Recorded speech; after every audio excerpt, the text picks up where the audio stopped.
Research by Arvelia Nelson indicates that consistently orgasmic women tend to describe themselves as contented, good-natured, insightful, self-confident, independent, realistic, strong, capable, and understanding, while non-orgasmic women tend to describe themselves as bitter, despondent, dissatisfied, distrustful, fussy, immature, inhibited, prejudiced, and sulky.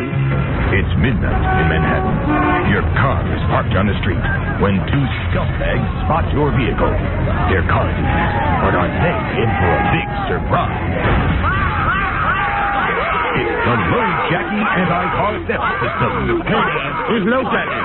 Let's get out of here. When anyone tries to steal your car, the Low Jackie Anti-Theft Car System springs into action, playing samples of Jackie Martling's actual voice sound, which paralyzes the intruders with various head-splitting, eye-melting, brain-freezing, spine-shattering sounds. The invader will bolt immediately, trying to flee the area before the lame jump starts. Paul's guy goes to skydiving lessons. Instructors at first. Blacks, Puerto Ricans, Jews, and Gentiles. No one can handle this sound. They can be full of heroin, liquor, pop, hash, white crosses. It doesn't matter.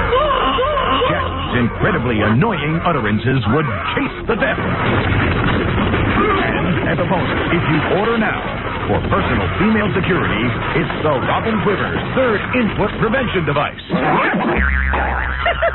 Guaranteed to let ladies know when your man is trying to use your exit as an entrance during sex.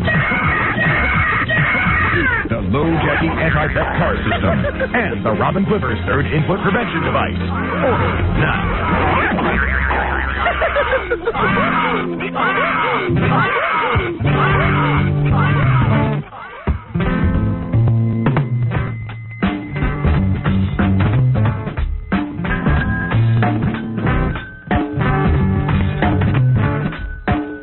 Everybody likes soft serve, dripping down in the June sun. I tried to shoot a thought, but the thought song nothing to do with scratch words in the dirt and watch the water roll down.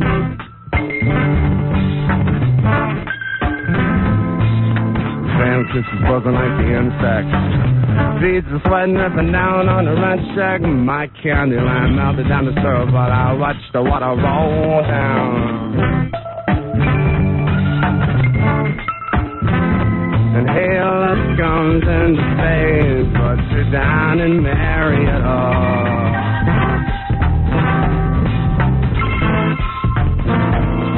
So sweet my mouth was searing, but the words came out was sweeter.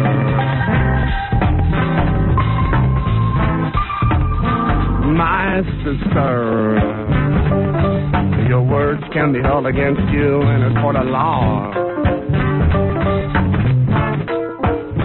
My sister, you won't know the reasons to the facts, yeah. Talking like the scene on the side of the accident. Talking like the clause in the lease about the late rent. Ringing like the random call back to the payphone. Talking like the water rolls down. Watch the water roll down. Here comes the lust in face. But sit down and marry her.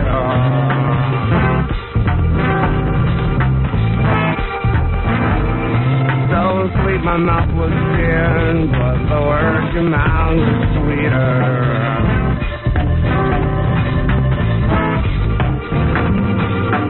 Talking like the scene on the side of the accident. Yeah, talking like the bot shot attempt on the president. Ringing like the change in a legless man 60 club. Talking like the water rolls down. Watch the water roll down now. They undone, they undone, they undone, they undone, they undone, they undone, they undone, they undone, they undone, they undone, they undone, they undone. Watch the water roll down. They undone, they undone, they undone, they undone, they undone, they undone, they undone, they undone, they undone, they undone, they undone, they undone. Watch the water roll down. Watch the water roll down. Watch the water roll down. Watch the water roll down. Watch the water roll. Good morning and welcome to the Howard Stern Show. I'm Tom Lang. And this is Phil Renatter. We were the policemen who helped gather evidence and tried to have O.J. Simpson convicted for murder. Unfortunately, this didn't happen. Unfortunately, there's one murderer who walks free. Right, Tom. But now let's get ready to listen to another murderer, Howard Stern. Howard Stern is a murderer, Phil? Of course, Tom. He murders the English language every day. Thank you, officers. And good morning. Welcome. Hey, man, we got a great show for you today. We really do. We really have some cool stuff. Queen for a Day. We're going to give away that trip to San Francisco, courtesy of Tower Air. Paul Rodriguez stopping by, the comedian. I told someone yesterday that Paul Rodriguez was coming on the show. They were like, who's that? I thought he's pretty famous. Paul's pretty famous.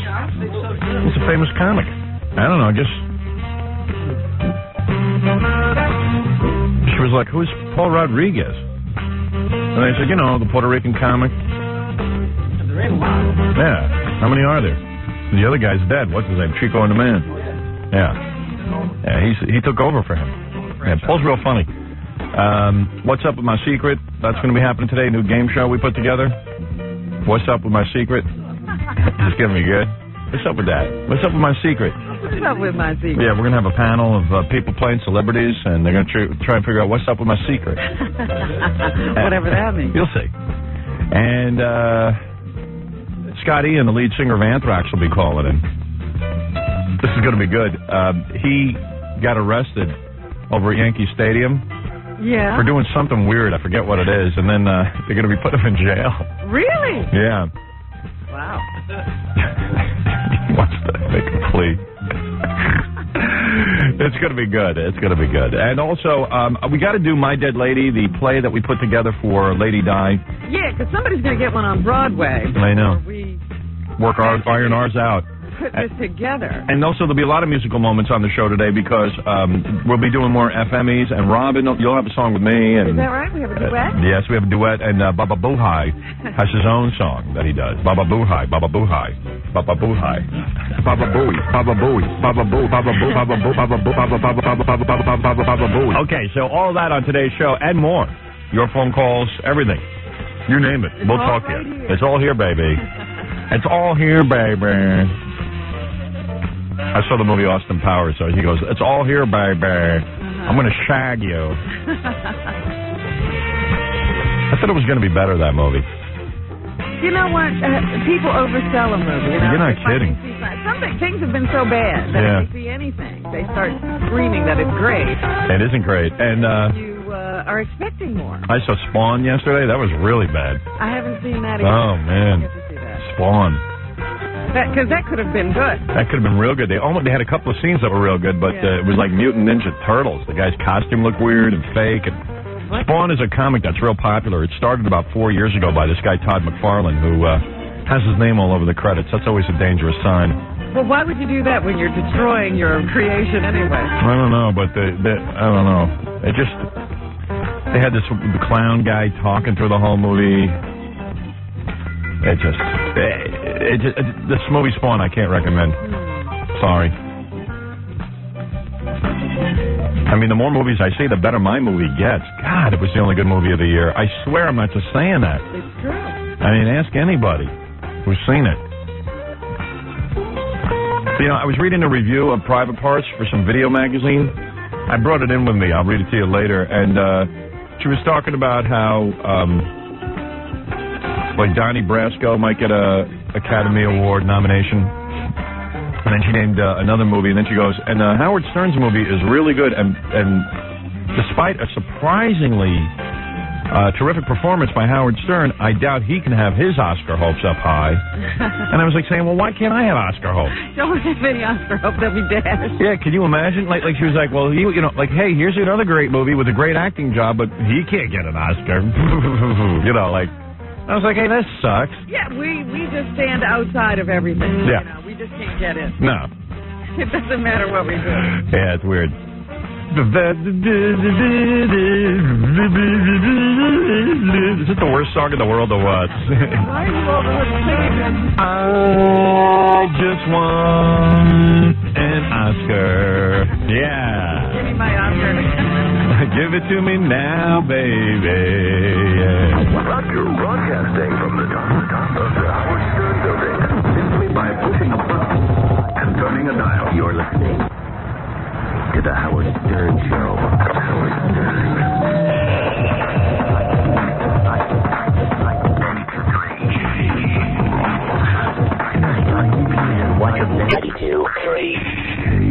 Now, can someone tell me why in 1975 we pulled our troops out of Vietnam?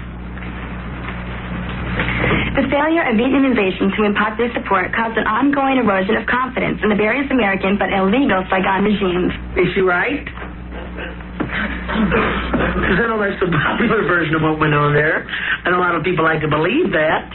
I wish I could, but I was there. I wasn't here in the classroom, hoping I was right, thinking about it. I was up to my knees in rice paddies with guns, and then we're going up against Charlie, slugging it out with him. Well, like you, we're back here partying, putting headbands on, doing drugs, listening to the damn Beatle album.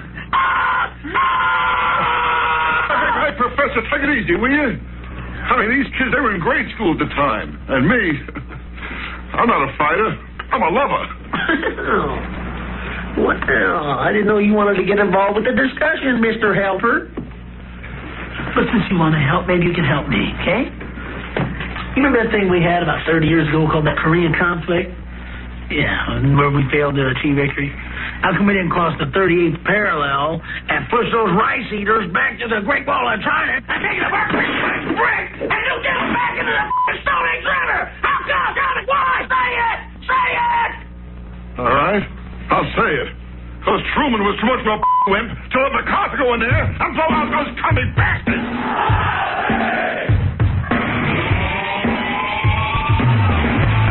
That's a great scene, man, isn't it? Always makes me laugh.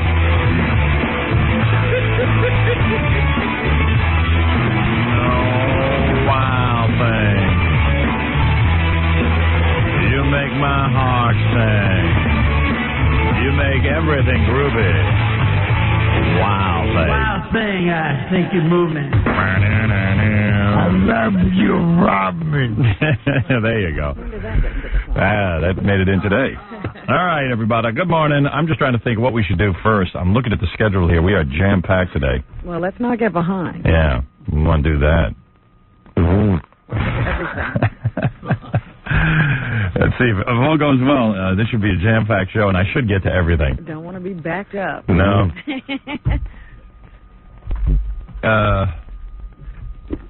Yeah, you got that right. You know, I'm just contemplating how I can do this. I got the phone number, the home phone number for Marv Albert's accuser, Vanessa Perhatch. Perhatch? Yes. What's that, Marv? Yes. Yeah, Vanessa Perhatch. Yeah? Yeah, I'm just thinking if she'd go on the air with us. Well, she likes publicity, it seems. Yeah. All right, I'll call that in a couple of minutes. I'll get my blood started. Hey, Kevin, you're on the air. Hey. Hey, dude. Hey, I did an open mic out west Yeah. at the Comedy Store, and Dice Clay got up during open mic night, and he sucked.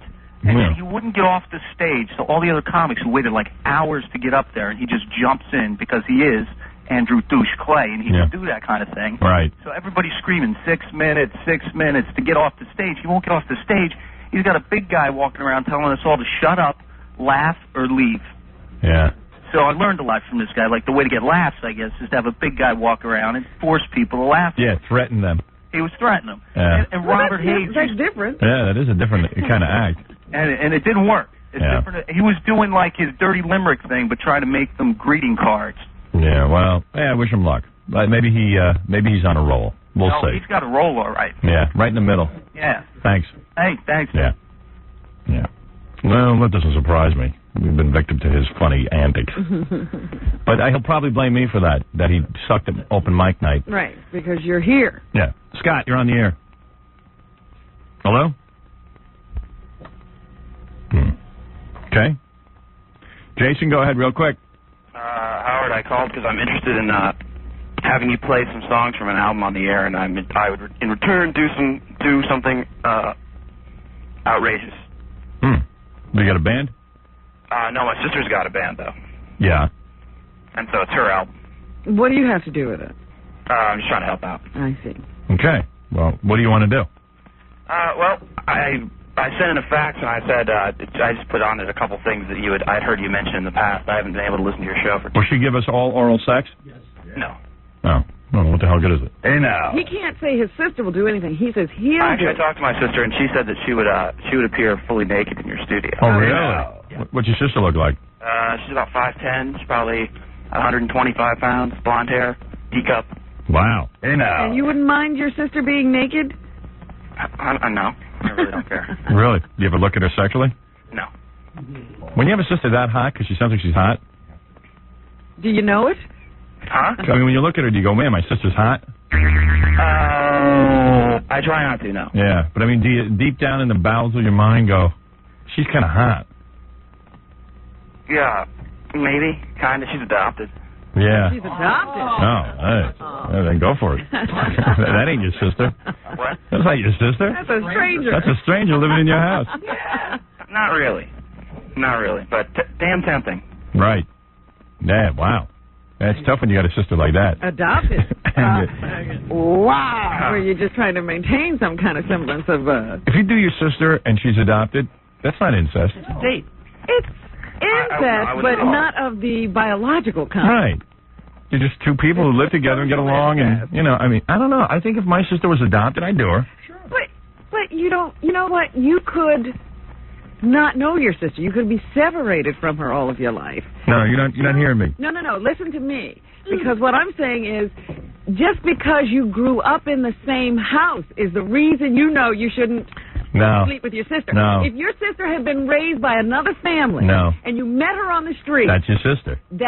You wouldn't know it, though, and you could sleep with her. Well, if you didn't know it, okay, so you'd sleep with her. You didn't know it. But I'm saying it's the same thing. The reason you don't sleep with your sister is because she also grew up in the same house. I think you don't sleep with your sister because biologically it's immoral. Oh, stop it. Right? If it's adopted, that's just something where she ended up like being a roommate in college. You're telling me convenience. Right. If I told you right now your sister was adopted, you would have regretted not having slept with her. No, because I'm not attracted to my sister. She's not my type. I'm not attracted to my sister either. Really? Yeah, I'm just saying that most other people find her pretty hot. Right.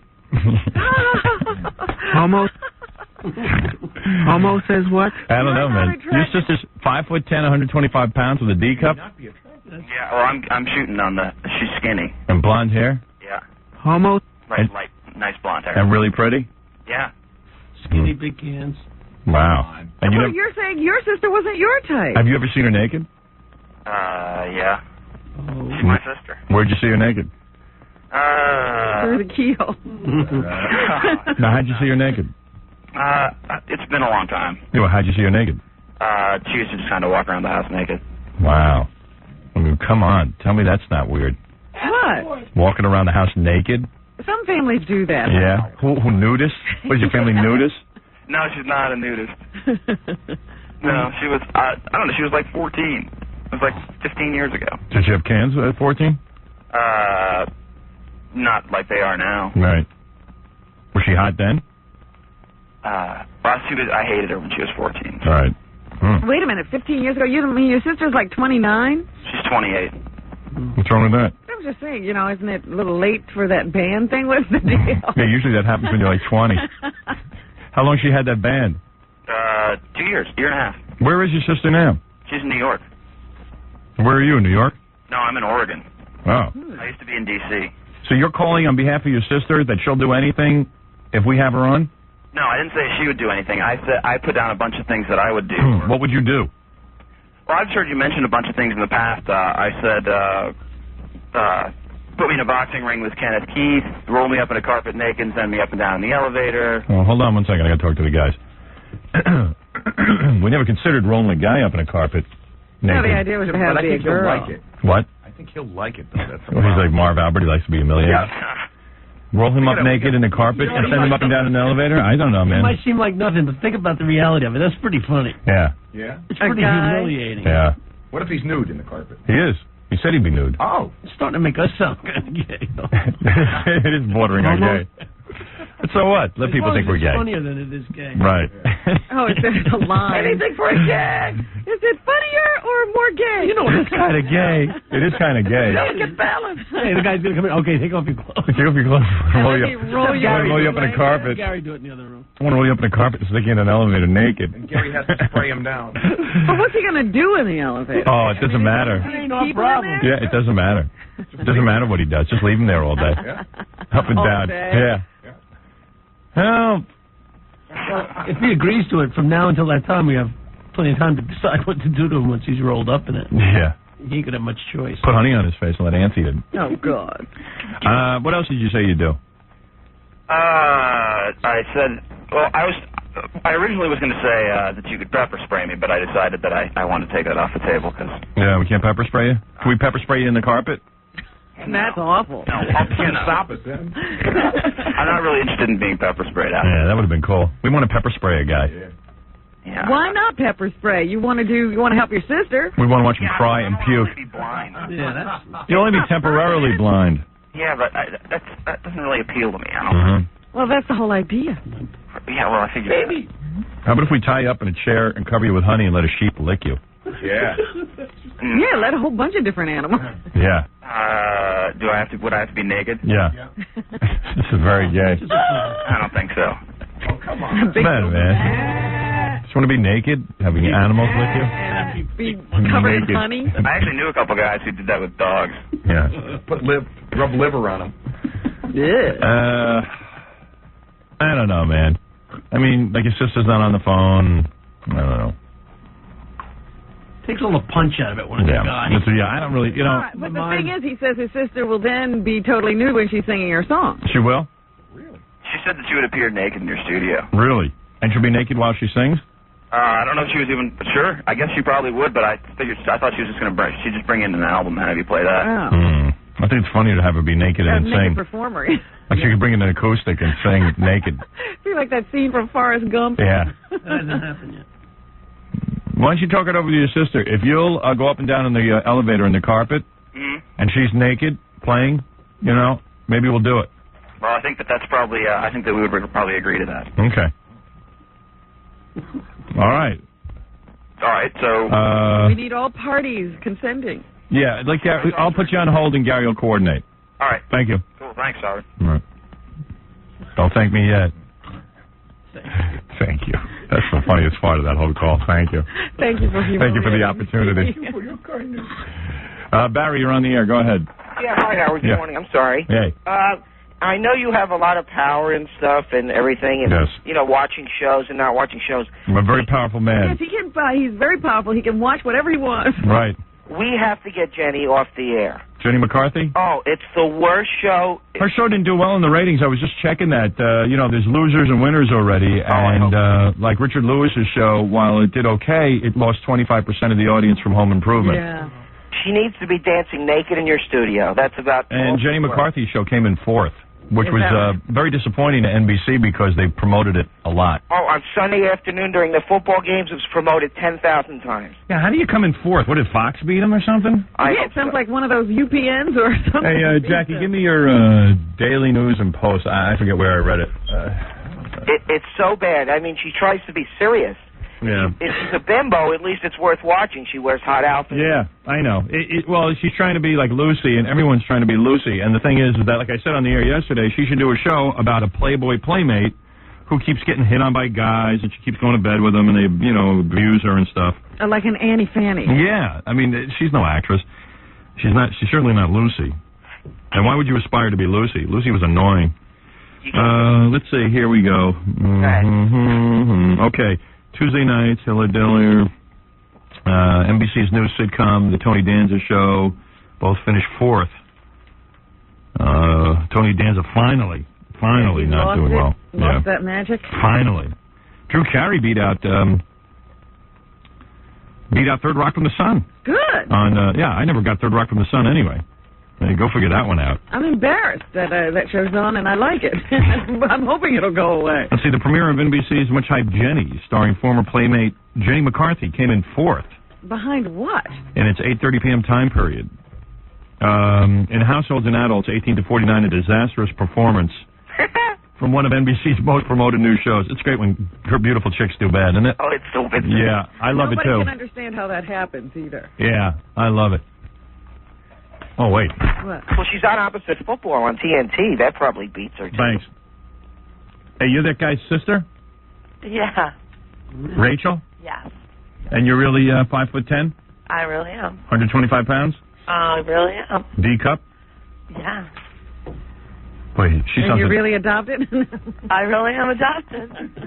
And you never did your brother? How could I get body measurements like that? Are you attracted to your brother? Oh, God, I knew you were going to ask me that. No, well, he's a nice guy, but he's married. Right. See, that's a good way to date. If your parents adopt right in the house. Adopt some hot chicks, you know? Excuse me? So, you would come down here naked and perform? Howard, for you, I would. And what would you do? Bring in like an acoustic guitar? I could bring an acoustic guitar. And just be nude? And just be nude and unplugged and natural. And you're not uptight about being nude? Unplugged, undressed? Like you're not going to get down here and go, oh, I can't be nude. Yeah, no, I could really be nude. I could handle it. I could take it. If it would get me on the air. One of your songs played. Playing live. And I would play a song that, I could play it on your show. Okay. And then your brother is going to get naked and we're going to roll him up on a carpet and send him up. As long as I don't have to have sex with my brother on your show. Oh, well, that's part of it. You might have to have I this. won't go there. How come you're 28 years old and you're just like your band is just getting together? Maybe it ain't going to happen. It might not. I mean, if I have to go naked on your show, that probably says, It says something. Well, something, right? Yeah. Well, I've had... I can't imagine you have much of a singing voice. It sounds like you're a very, what do you call it, hoarse. No, I have... Actually, my singing voice is pretty high. Really? All right. In New York, I've been cool. breathing all this bad air. Yeah. Hey, Gary, if you want to come down naked and sing, I'm you for really it. Need her brother? I really don't need your brother. Yeah, the brother's like... Good, okay, you just use him. All right, I get it. What'd you say, Gary? It's hard to get the brother in, but we'd love to have her in immediately. Yeah, I mean, can you get here in 5 minutes? Alex, can I get there in 5 minutes? I'm in Brooklyn. Forget it. Who's Alex? Oh, Alex is this guy that writes songs with me. Was he doing you too? No, he's my best friend's boyfriend. I see. Oh, cool. So no guys are doing you? I just would take off my clothes. No, actually, my husband just died. Oh, good. Wow. Yeah. Perfect. What happened to him? He had brain cancer. Oh, great. How old was Can't he? make jokes about that. I'm not making jokes. It's just good that you're single. It's hot. How old was her He husband? was 29. Wow. Yeah. Wow. So I would come in and sing this really deep song about that naked. Adopted, recently single, naked. I mean, tell me, And you got a hot body, huh? Is it my destiny or what? Are you a good-looking woman? Oh, you could tell me that. Sounds like she might be. All modest and everything. Okay, maybe you'll get in here today or tomorrow. Yeah, I could definitely try and get in there today. Okay, hold on. Gary, see what you can do. I want to see that. Well, I thought we had a lot on the show today. We do, but we could clear some space. Howard, She could appear with Paul Rodriguez.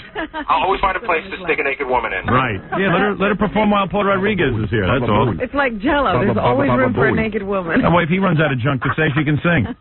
But Freddie had a good point. It's unplugged and undressed. We're Right. going MTV won better. Yeah, MTV took my unplugged idea. I might as well do a new thing. That's right. A nude unplugged. You're going to think you're in Europe. All right, honey. All right. Don't make that song too long.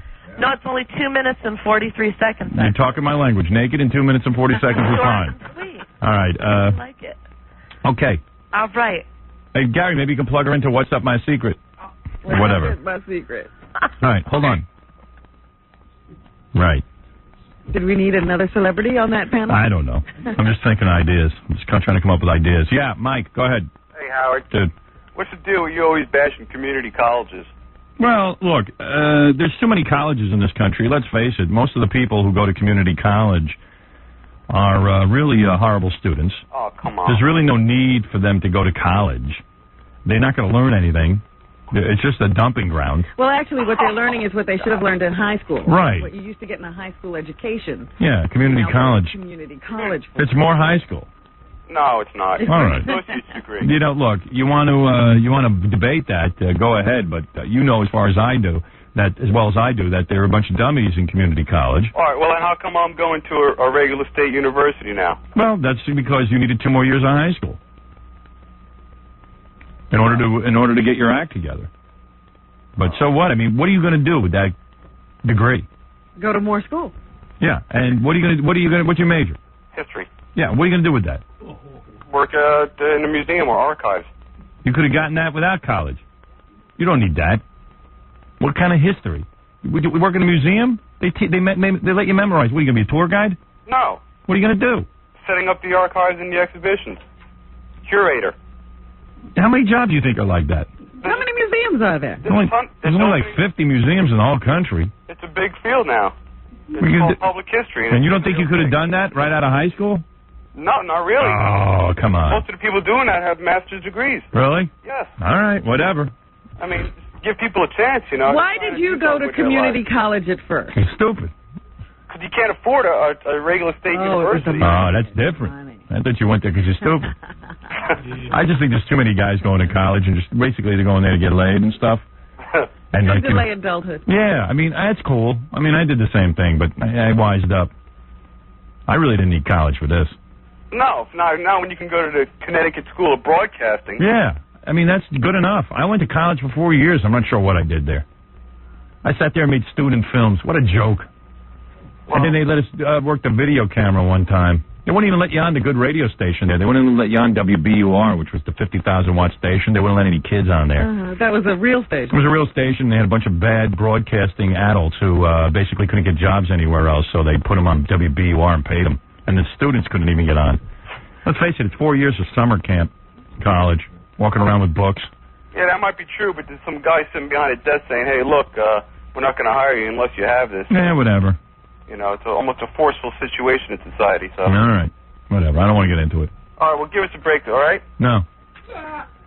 You know, it's funny. I do that rap. A lot of people get insulted, but it's true. I mean, you know, it's just that there's nothing to do when you get out of high school, so you might as well go to summer camp. But they should call it summer camp. They shouldn't call it college. Winter camp. Like Yale or Harvard's college. You know what I mean? Like, these are real smart people who need somewhere to go and be smart some more. Well, I don't know. Did you hear about the MIT guy who drank himself to death? No. You know, you think these are brainy guys, but they're still too dumb to know when to stop drinking. Still immature. That could happen to anybody. Everybody likes my Marv Albert song. I thought I'd play it again. Everybody's been telling me they like it. So here it is, my Marv Albert song. Here we go. I bit her hard that night, and then I asked for oral sex. Then she said, all right, not knowing what I might do next. My bra and panties fit snug, and with my swell brand new rug, I was a hell of a sight. Now there's another goddamn broad. She's making me look even worse. She said she yanked off my wig. I should have hit her with my purse. I was alone on the road, a man who had to unload. I guess I'm really not too bright. When I'm not home, everything seems like it's fair game. When I'm not home, I get so horny for dames and guys and dames. Sometimes I want a girl, sometimes a man, sometimes both. My dominatrix died, not to mention my hair growth. And that's why I act so nuts. I need vaginas and butts to make me feel alright. Take it, boys! Yes! Yes!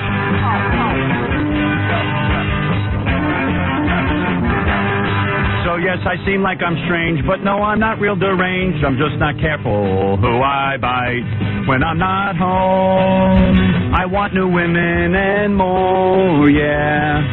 When I'm not home, from now on I'll just call a whore, whore, whore. I finally copped a plea. Before more ladies could tell their tales, I pleaded assault and battery. The next witnesses could be males. I know I made some mistakes, and prison could get me raped. Inmates are so easy to excite. Next time I'll be much more polite. I'll wear a mini skirt tonight. Yeah! Yeah! Yes! Yeah!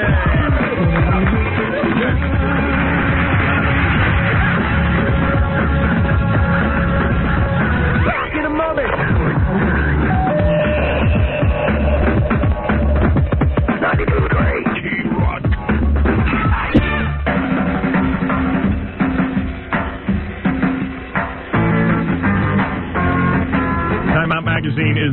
Robin. I know you're a big fan of Time Out. It's more than just a guide. Time Out is guidance. It's not just listings. It gives opinions. It's critical. It's funny. It's brief. It's the magazine that makes sense of it all. Time Out provides the latest on all kinds of entertainment, arts, folks, clubs, comedy, dance, film, music, sports, restaurants, theater, TV, video, etc. Something for everyone. I'm reading it every day. I have to know what's going on in it. You're telling me you read it on the can, right? I didn't say you like to do it and read Time Out. No. We'll figure out what you're going to do. Not what I'm going to do. I think I'll see some theater. Anyway, it's great. Time Out. Check it out. Also, where to eat out. Serious Polish food.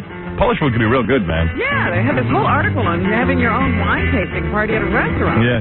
You're going to do that, right? Sure, why not? Why not? You have lots of fun. 1-888-GET-TONY. TONY. Time Out New York. The obsessive guide to impulsive entertainment. Get it and get out. Time Out. When you work for the Howard Stern Show, there's no time for anyone to rest, except for one person. Yo. Jack, what's up? Sean. Where are you? I'm at work. What time is it?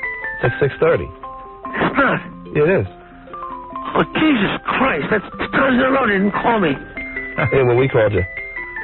I'll be there as quick as I can. God damn it. All right, so how you feeling? I'm fine. All right. Bye. Bye. The Howard Stern Show. Chubby loafer. Yeah. That's funny.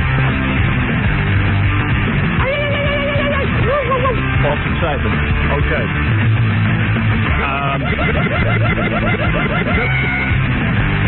Scott Ian from Anthrax will be calling in a couple of minutes. That's going to be real good because he broke into Yankee training camp and he tried to steal the batter's box and now he got arrested. And George Steinbrenner is calling in too. And oh God! We'll see if we can't work that situation out. And what was he thinking of? I don't know. It's pretty funny, but he's going to jail and he's freaking. Scott's like freaking out. And George is going to call in. I'll see if I can't mediate like Judge Judy. And keep him out of jail? Yeah. Oh, we'll see. We'll see. I'll try and help him out. Anthrax is a pretty cool band. With you taking the case. He'll get life. That's right. He's probably going to have the death penalty. He's already written several letters to George Steinbrenner. George is not dropping the charges. Oh, George is probably very pissed because he doesn't need this. And Paul Rodriguez is coming in. This is kind of a funny story. I'm a fan of Paul Rodriguez's comedy, and this is just kind of funny. I laugh every time I think about this because this is like somebody's worst nightmare. So we had never had Paul Rodriguez on the show, and we had some on again, off again kind of stuff. Yeah, I don't know. For some reason, there's always this weird thing between me and Paul Rodriguez. I don't know. He had said some bad things about me. I said some, I don't really remember saying bad things about him. I don't know how it happened that all of a sudden he was talking badly and then you... Well, let me tell you what happened. Nice. I'll give you a history of this. This is just really funny. So, I remember one year I'm home watching Comic Relief on HBO.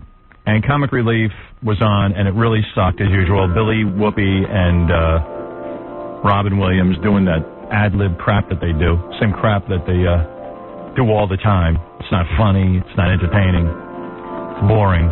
And I'm watching Comic Relief. One comic after another sucks, and out comes Paul Rodriguez, and he's funny as hell. I mean, he's prepared. He's doing comedy. He's got a delivery. He's great. So I get on the air that Monday. I'm talking to Robin. I say, I watched Comic Relief. It really sucked, but... Man, the only highlight was Paul Rodriguez. He was really great. And I'm on the air Monday morning saying all this great stuff. Meanwhile, backstage at Comic Relief, they interview people, and Paul was like ragging on me. Right. Saying how bad I suck. Yeah. He had no idea on Monday I was going to be complimenting him all over the place. So now he was like, oh, no. I could have gotten on the show. What did I do? Like a guy who's really promoting my career, I'm bad-mouthing. So he had to do a major backpedal. But here he is backstage at Comic Relief. Unbeknownst that on Monday I was going to praise him. Okay. Huh? Slime? No, when I said slime, I was referring to Howard Stern. Slime. This works. All right? He makes Beavis and Butthead sound intelligible. Fartman, it's a very sad state of affairs when a movie like Fartman can actually get funded. That tells you where it's at. I actually respect Heidi Fleiss more than I do this man. At least when she somebody, she kissed them. Yeah? That's funny, man. Ooh. Yeah, so he was like on a major roll about me. And out of nowhere. Nobody, what happened? He just went ballistic. And of course, I would not have heard that. That was backstage. And Monday morning, I'm on the air praising the guy, and then he was like, oh, no, I hope that tape doesn't surface. So he called here pronto and said, I don't know, I freaked out. I lost my mind. But that's all right. You don't have to come on this show and think I'm great. That's all right. And quite frankly, my thought is, after watching Spawn and a couple of other movies, I think Fartman would be a 10 times better movie. Fartman had a great script. It did. It was written by a guy named J.F. Lawton, who wrote Pretty Woman and Under Siege, and it was pretty cool, actually, if I ever do make it. But that's Paul's opinion. But I think that's a funny piece of tape. We'll have to play that when he gets in here. Yeah, can't wait. Yeah. And we got Queen for a Day. I also we have to at some point get to this Lady Di thing. We read in the newspaper that someone's putting together a play based on the life of Lady Di, so we did it real quick. We should really do this. I got a whole bunch of things on tape. I think I should try and call Marv's accuser. This is not going to work. Our phones suck. She's not going to come on the air with us, is she? I don't know. You never know. She went to the Post. She went to Marv's hotel room. You know, that's true. Again and again. All right, I'll try it. This is a legitimate phone number given to me by someone in our audience who knows her. I'll have to ask her permission to come on the air, off the air. Yeah. So I'm dialing now. You can't hear me dialing because I don't want her number to get out over the air. I'll tell you if it's ringing. See if I can do this. Oh, it's ringing. I have one ring. One ring eating. I don't know that she'll agree to come on, but let's hope she does. There's 3 rings. Calling Vanessa Perhatch. 4 rings. It's just ringing and ringing. Maybe she went to Disney World. 5th ring. I guess we have to hang What if she was with Frank Gifford? No, I'm not hanging up. 6. Sometimes you got to be persistent. Remember dialing for dollars after the 5th ring? I'm so sorry. That must have been the big rule. 7 rings, Robin. I'll go to 15 rings, or 15 to 16 rings. 8 rings. Because it'll be great if I get her on the air. 9. What? Spoke too soon. 9 rings. You're calling Vanessa Perhatch. 10 rings. I'm just telling you what's going on. I can't put her on the air until she agrees to come on. That's part of the rule. 11 rings. We can't even hear her rings. No. I'll let you hear one of the rings, okay? Seems that nobody's picking up. Wait. See if you can hear this ring. You hear it? No. No, you don't? Huh. That's weird. I wonder how am I going to get her on the air once I... Let me see something. How come you can't hear the rings if I pot this up? I can hear you potting up, but I can't hear the rings. Really? Yeah. Hey, Scott, come in here. I'm up to about 20 rings. I lost count. Hey, Scott, why can't Robin hear these rings? Why can't my audience hear these if I pot up? Yeah, because if you get her, we won't hear. It's ringing and ringing and ringing. Nobody's home. Maybe they left town. Is that possible? I think they've probably been barraged with calls and have stopped answering the phone. Scott, Vanessa Perhatch's phone is ringing. And look, I'm potting it up. You said I should be able to... I said you got to hang that up, and then it'll come up. Oh, really? Ah. Yeah, but you told me I could also leave it off the hook, no? No. If you Oh, really? hang it up, it'll be... Let me see. Hold on. Let's see if you can hear it. I don't hear it. Oh, there it is. You're right. All right. Anyways, you can see I was calling, but I hung up. Man, too bad. That'd be a real nice exclusive. I'll try the number again later. How's that?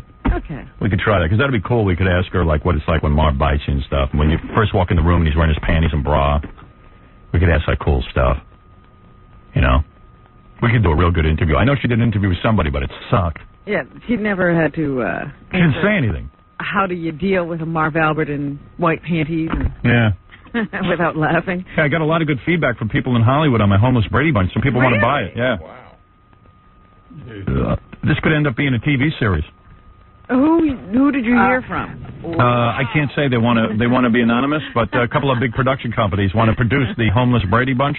All I did was play him this 2-minute treatment with the song and a little bit of Homeless Brady Bunch, and I pitched him the premise. Marsha Brady comes home after 3 years of being away. Comes home. The whole family has fallen apart. Whole goddamn family's homeless, and they're dependent on her. And they liked it. Check it out. This is a 2-minute pitch, and I already got a TV deal almost. It's a sad story about a jerk named Brady who was bringing up 3 frauds as cute as hell. But he lost his cash with bad investments. The damn stock market fell. Now the house is in bank foreclosure. They were forced to live in boxes on the street.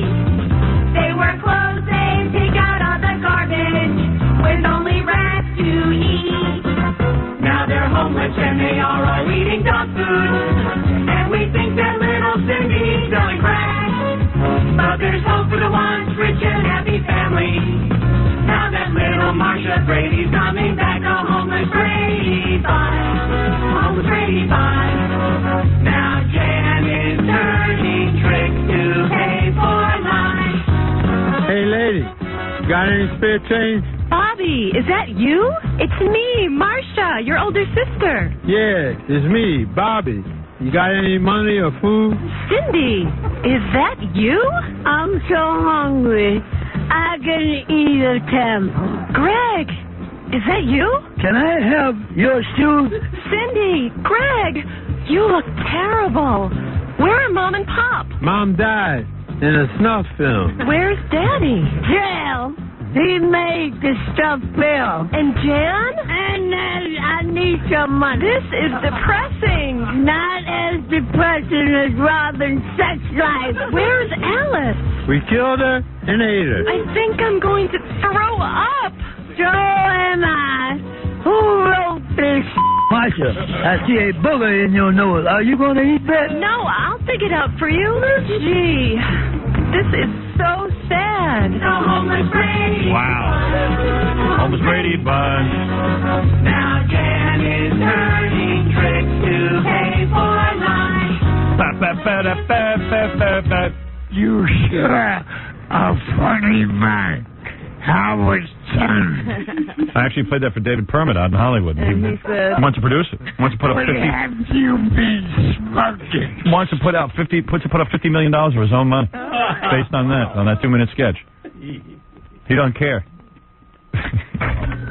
Hey, I got a great letter from the son of Lurch, Ted Cassidy Jr., son of Lurch.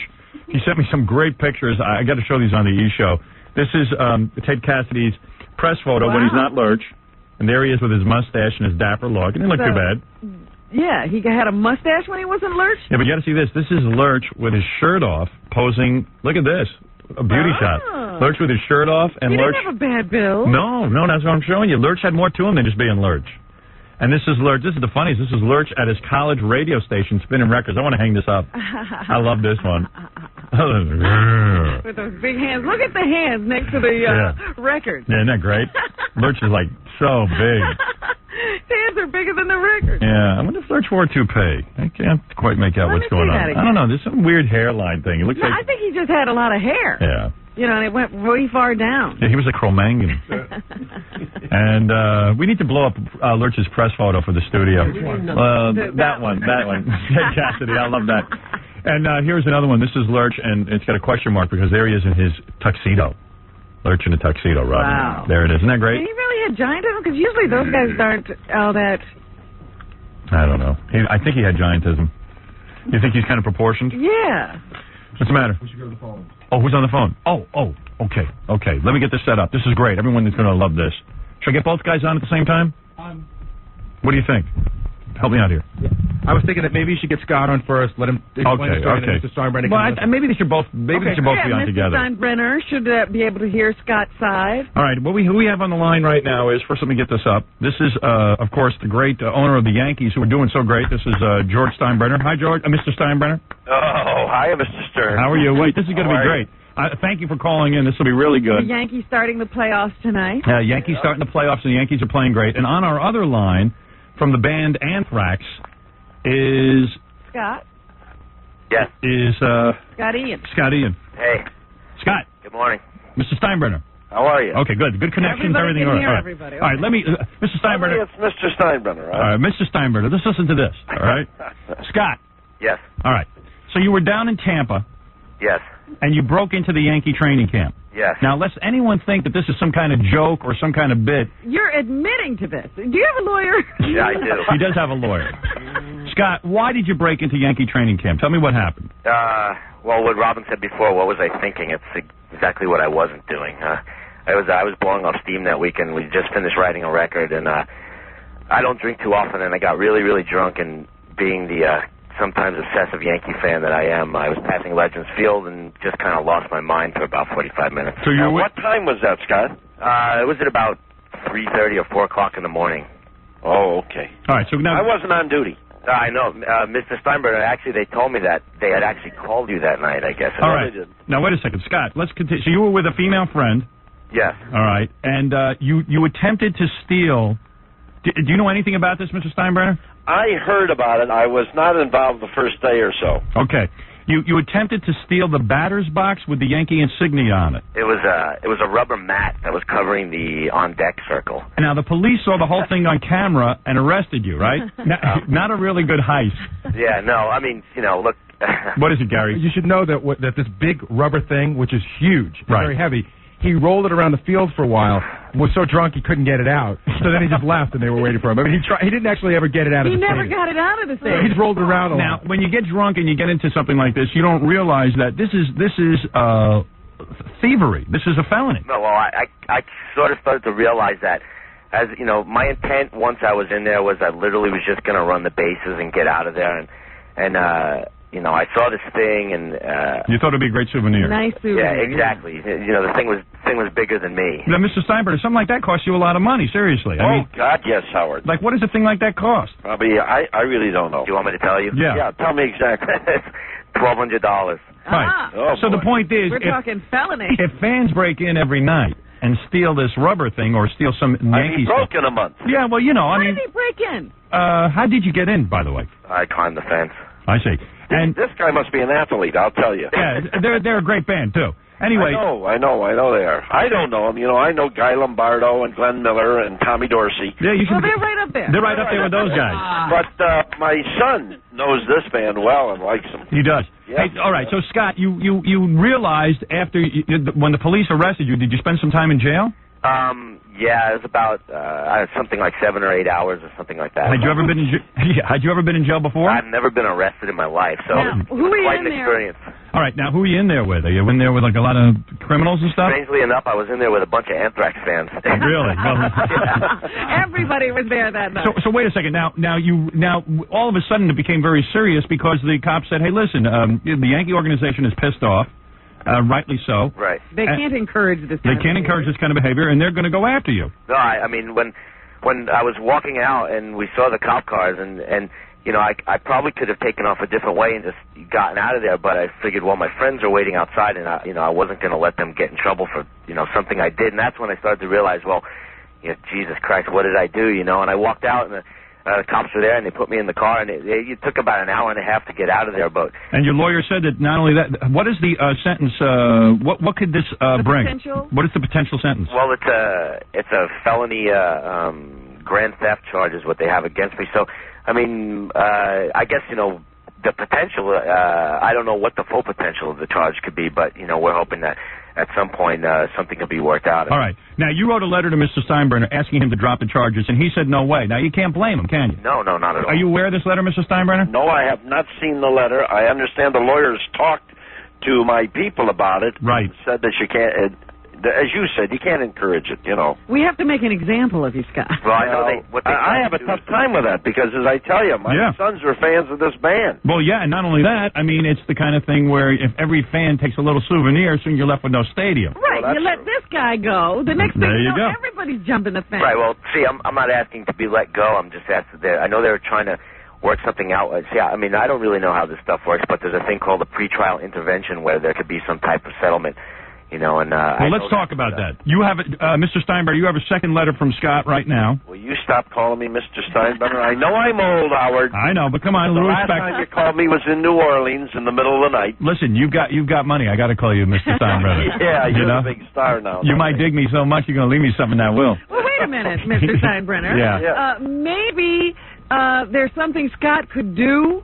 Well, let me set this up for you. He has until next week to let Scott off the hook. Scott is really using this call to plead. Yes. Or make a Well, he plea. seems like a nice young man. And He he's is. contrite. What's he doing climbing my fence at 3 a.m.? Yeah, well, let's find out. Now, Scott, you're not going to be drinking anymore, are you? No, I'm not going to be drinking it. Not at least not around anything with a Yankee logo on it. Right, and Mr. Steinbrenner doesn't want to see you doing any drugs. Out. Would you be willing to give your girlfriend to Mr. Steinbrenner? Yeah. Let me handle this. Roll her up in a rug and put her on an elevator. How old's your girlfriend? George could come on tour with us. He could come on the bus. I mean, he could have... And he could bring his son on the tour and hang out with the band? No, and hang out with as many girls as they ever want to hang out with. Would you be... I'm afraid I'm past that. I know that. Now, Mr. Steinbrenner, what if Scott agreed to sing the national anthem nude at one of the Yankee games? Yeah, with you standing next to him, huh? Yeah.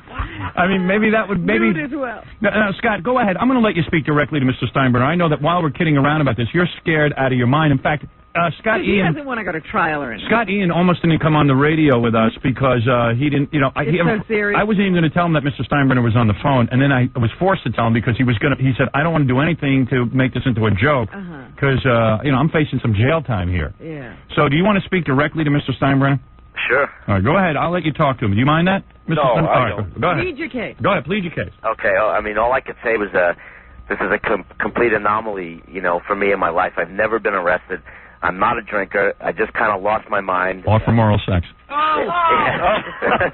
Excuse me, Mr. Steinbrenner. Where are you from, Scott? I'm from Queens. I grew up in Queens. Did you? Yeah. Well, let me get into this a little deeper today. This guy Stern is on my case a lot. There you go. I will get into it a little deeper. The last time he called me, he was going to run for governor. I loaded up 7 bus loads down in Louisiana. That's very true. And I'm all ready to come up and vote for you. That's true. Yep. We were going to fix the election.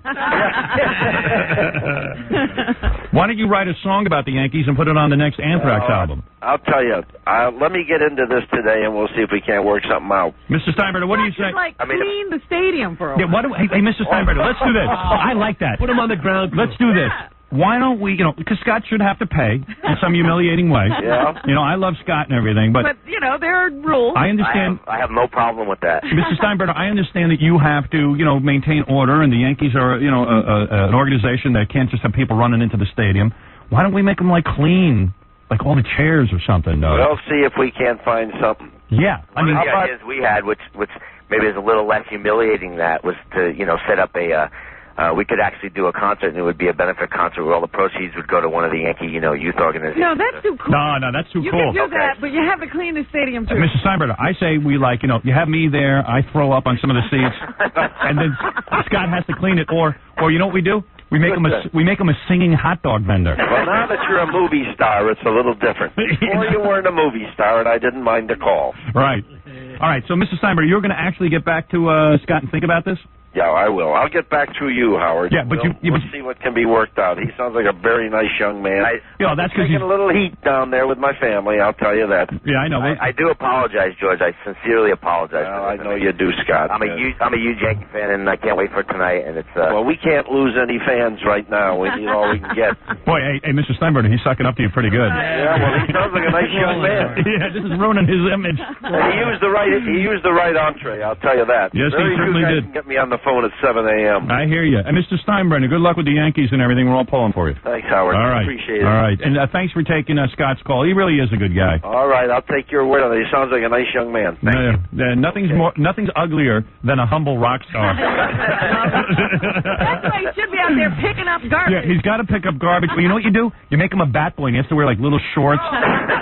French maid outfit. See, he'll enjoy that. Wait. He'll be near the Yankees. Mr. Steinbrenner. Yeah. You put him in a French maid's outfit. That'll make him a bad boy. Yeah. Okay, now when I'm leaving. Yeah, put him in like one of those Marv Albert outfits. Oh, gee. Oh, that's a friend of mine you're talking about. Oh, yeah. What do you think? Are you freaked? You know what? I know Marv. I've met him a couple of times. Aren't you freaked out like people Did secret you lives? know Did you have any idea? Marv? Did he ever come on to you or anything? Always like Marv. He's okay. I'm just not going to get into that one because Really? he is a friend of mine. Are you going to remain friends? Oh, yeah. But isn't it kind of weird, though, now, like when do you get together socially with him? No. Oh. No. We know each other through sports. He comes to ball games, so I enjoy him. I'm not going to get any further into it, Howard. But wait a minute, Mr. Steinbrenner. Well, let me just say something. Isn't it going to be weird, though, when you run into him now? Because, you're thinking the whole time, geez. I mean, I wonder what's under that corset and panties and... Well, if I could walk on water and I were the perfect person, maybe I would feel that way, but I don't know of any other... I don't know of any people. Wait a second. What are you trying to tell me? Well, all I'm trying to tell you is I'm not going... How the hell are you into this? You don't wear a corset, do you? If you're telling me you're wearing a corset, I'm coming over there. I got to see that. That's right, Howard. You got the wrong guy there. All right, Mr. Steinbrenner, thank you for speaking to Scotty and the Anthrax. Mr. Stern. All right. We await your answer. Yeah, listen, when are you going to get on prime time so I don't have to do this at 7 in the morning? This is prime time. Huh? Thanks. Well, you're famous now. Hey, thanks. Okay. All right. Take care, Mr. Steinbrenner. Thank you. Good luck with the Yankees. Okay. We'll all be rooting for you. Scott. Yes. I think we got you out of this. I hope so. Now, listen, man. I mean, I've been sucking up to this guy for 10 years, right, hoping that one day maybe, somehow we could work that into something. Someday it finally worked out. It benefited you.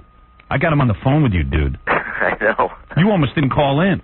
Well, my lawyer just kept telling me you can't make light of this. You can't make light of this in any way, And it's just I've never been through this before, so it's been kind of, I'm really not sure what to do. So yeah, you know what it is. He went down there with his girlfriend trying to. Meanwhile, he's married and he's got a girlfriend. What? Yeah, it's a pretty crazy situation. See, now, I was going to bring this up with Mr. Steinbrenner on the phone because we don't want to smudge his reputation. Yeah, but Scott's allowed to do whatever he wants in his marriage. You're kidding? No. Well, my wife's allowed to do whatever she wants, also. Yeah, they have an open marriage. And she has boyfriends? Yeah. Do you guys double date? No, we haven't double dated. Does it freak you out when she's doing some guy? She's sitting right here, actually. Oh, really? Yeah. No kidding. Is she hot? Yeah, she's very hot. But like the kind of thing like you guys got sick of each other, so you said, hey, let's date other people? No, actually, we never got sick of each other. We're still best friends. It's just kind of a thing like where we just, go out and do whatever you want and have fun. And then you still come back to each other? Uh-huh. How do you bring that up to your wife? I'm going to ask my wife. Brought it up? I want to do like a half open marriage where I can go out and date. You don't want her to do it? No. Oh, you wouldn't see it has to go both ways. Oh, really? Yeah, that's the secret. Well, when do you bring it up? How long have you been together? We've been married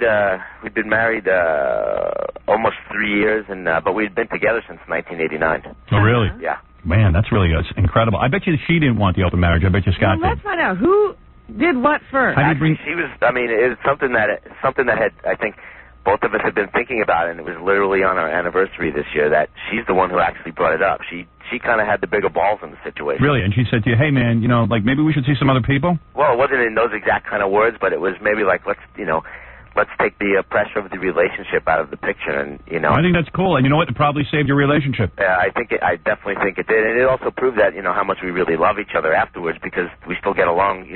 Probably we've been getting along better now than we did a couple of months ago. So what do the girlfriends think, though? They don't care. Who cares? Right. He doesn't care. The girlfriends care. Yeah, but you don't tell them. It's weird when your wife comes home and says, listen, I'm horny for a different penis, and the way it's an insult, Well, yeah. My wife tells me she's totally satisfied. Yeah, right. That's what she says. She's so satisfied she doesn't want any more sex. Well, that's true. She hasn't had sex with me in a month. Hey, Scott, man, so maybe you'll get off on this charge. I hope so. Yeah, that was pretty cool getting Steinbrenner on the phone, that was very cool. That was amazing, actually. Yeah. Speaking to my lawyer last night, he said he spoke to them down there, and that they said, we don't know anything about this. So right. So that's amazing. All right, man. Let's see. I got a feeling he sounded like he was amenable to giving you a break. He's going to look into it personally. Look, I'm not looking for a free pass. I said that I know I did this, and I'm willing to pay for it. So. Yeah. Hey, do you wear a wedding ring? No, I don't. Yeah, no kidding. I'm sure they do. All right, man. All right, Howard. All right, so when George Steinbrenner gets back to me, I'll get you on the phone. Okay, thank you so much. All right, man, good luck. Okay, thanks. That's Scott Ian of Anthrax, who got a little loaded one night. And tried to roll up a big logo from the Yankees. And, of course, they had a camera on him the whole time. He was, caught. Red-handed. And he never even got it out of there. That's why I can't even believe it. I mean, he never even got anything. There's a tape of him. You see, that should be part of the punishment. We should be allowed to play that surveillance tape on our E-show. Because there's a tape of him loaded, trying to pull this big, giant rubber thing. He's rolling it all around the field. Yeah, and falling down. It's got to be great. And probably the surveillance guys are watching this going, what is this guy doing? Yeah, they watched until he was done, and then they went and arrested him. Yeah. Give them their entertainment. Scott Ian of Anthrax. Oh, man. That's funny. Man. That's just too funny. A groveling rock star. Yeah, I just love that so much. It's midnight in Manhattan. Your car is parked on the street when two scumbags spot your vehicle. They're car thieves, but are they in for a big surprise? It's the Low Jackie Anti-Car Theft System. is Low Jackie. Let's get out of here. If anyone tries to steal your car, the Low Jackie anti-theft car system springs into action, playing samples of Jackie Martling's actual voice sounds, which paralyzes the intruders with various head-splitting, eye-melting, brain-freezing, spine-shattering sounds. The invader will bolt immediately, trying to flee the area before the lame jokes start. Paul's guy goes to skydiving lessons. Instructor says very simple. Hippies, blacks, Puerto Ricans, Jews, and Gentiles. No one can handle this sound. They can be full of heroin, liquor, hop, hash, white crosses. It doesn't matter. Jack's incredibly annoying utterances would chase the death. And as a bonus, if you order now, for personal female security, it's the Robin Quivers third input prevention device. Guaranteed to let ladies know when your man is trying to use your exit as an entrance during sex. The Low Jackie anti-theft car system and the Robin Quivers third input prevention device. Order now. You know what I'm thinking we ought to do? We ought to take a little break. Oh, I love that Low Jackie alarm. It's enough to make you kill yourself. We got to work this out. I think we ought to give away some FMEs when we get back. Okay. And let Gary do his song. And then after the FMEs, we should go right to Queen for a Day. Okay. Where we're going to give away a trip to San Francisco, courtesy of Tower Air. We have 3 losers on the phone, 3 people with the most pathetic stories you ever heard, and we will vote on who is the most pathetic. Who can wring the most sympathy out of us will win the trip? Yeah. And these are all real stories. All right. Nobody's making up any sadness or tragedy, huh? Yeah, hold on a second, Robin. On our phone right now, Trevor Rees, the guy in the hospital who was in the car. Jones? That's right, Trevor Rees-Jones, who was in the car with Lady Di. He was the bodyguard. He's the bodyguard. His tongue was almost ripped out of it. He's very difficult for him to talk. Let me see if we can get this set up. Oh. Hold on. We talked to him right after he awakened from the accident. Trevor Rees-Jones, are you there? All right. You were upset yesterday. Why? For everything. Right. Because when we interviewed you, we could hardly understand you? Yes. All right.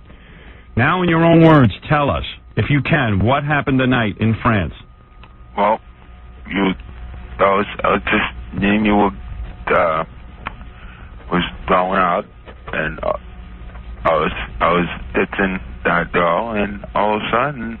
All right, now back up a second, because you were the bodyguard. You were in the passenger seat, right? Yes. And then, did the airbag open up? Yes. Okay, and you were seatbelted? Yes. All right. Now, now tell me everything that you guys did from when the time you left the hotel till the time of the accident. Tell me everything about the paparazzi, everything. Oh, day, and as you know, Mr. Reese's whole lower jaw was damaged. Very damaged. That's why he's hard to understand. Go ahead. Yeah. I'm sorry with that, but how are you feeling, by the way? I'm doing okay. You know. Still on medication? Oh yes, all the time, all the time. What medications are you on? Dialdone and Balatin. Okay, all right, and go ahead. What do you? No one is making fun of you, Mr. Reese. I know you've been through a hard time, Trevor Reese. Yeah. Trevor Rees-Jones. Okay, get back to the night you met Henri Paul, the driver. Yeah. You met him at the hotel. What happened? Yeah. Well, I was just hanging around, and I was driving, and you were driving? Yeah. No, not me. Who? A limo. A limo? A limo, yeah. Right. Describe the ride before you got to the tunnel. What? What was the conversation in the limo? I just running around, you know. It was partying and dumping, and it was okay. And all of a sudden, and I don't know what was going on. Tell me everything you were thinking immediately after the impact. Yeah, I didn't know. All of a sudden, it was just all of a sudden, I don't know what was going on. Who broke the news to you that Lady Di had died? My sister. Your sister? What's her name? Daria. What? Daria. What? Joking. Daria? Yes. Doria Delkin? Yes. Okay, and your sister's name is Doria Delkin? Yes. That's an unusual name. What kind of name is that? Doria Delkin? Delkin, yeah. Delkin. Doria? Yeah. That's how you pronounce the first name. Pronounce it for me again, please. Yeah. Doria Delkin. Doria Delkin. Yes. All right. It's an unusual name. Yeah. You sure he's not saying Claudia? No. He's saying Doria. Claudia. Doria Delkin. Yes, sir. All right. Now tell me all of your thoughts since you regained consciousness. I was out, and all of a sudden at the hospital, There it is, ladies and gentlemen, an exclusive interview with Trevor Reese-Jones, who was in the French Tunnel, the lone survivor. Wow. And he holds all of the answers. Yeah. Unfortunately, we don't know what they are. Why do you think you were spared? I don't know. I was it, though. Are you more religious now? Yes. What religion are you? Alton. Allison? Yes. All right. And where did you, that's an unusual religion. I've never heard of that one. Have you had any erections since you regained consciousness? No. You have not? No. Ooh. Will you have one soon, you think? Maybe. Right. Will you be tested in that area? Yeah.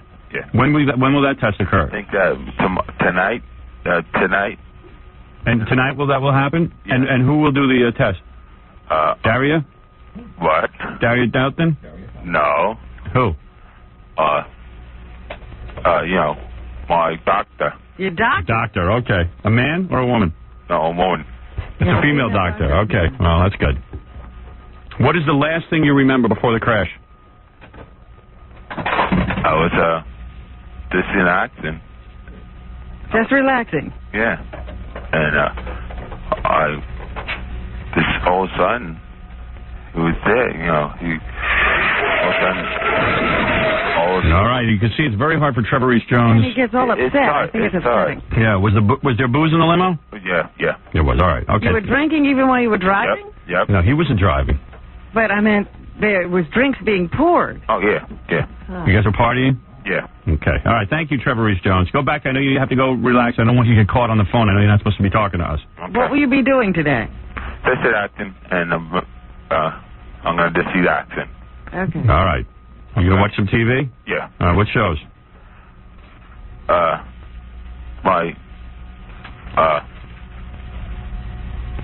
Back then, What? It's a Go on DVD. It's a Go on DVD. Huh? What are you going to be watching on TV? It's a Go. Just a show. What show? Name one that you like. I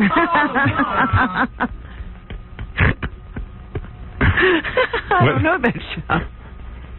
What is the name of that show? Please? My Benson. Benson. All right. Benson? You're a Benson fan? Yeah. Oh. I didn't even know they were running that. I guess in France they run that. Yeah. All right, Benson. Okay. All right. Thank you, Trevor Reese-Jones. Okay, you too. All right. You too. Bye-bye. Talk to you later. Wow. Who or what he is, I don't know.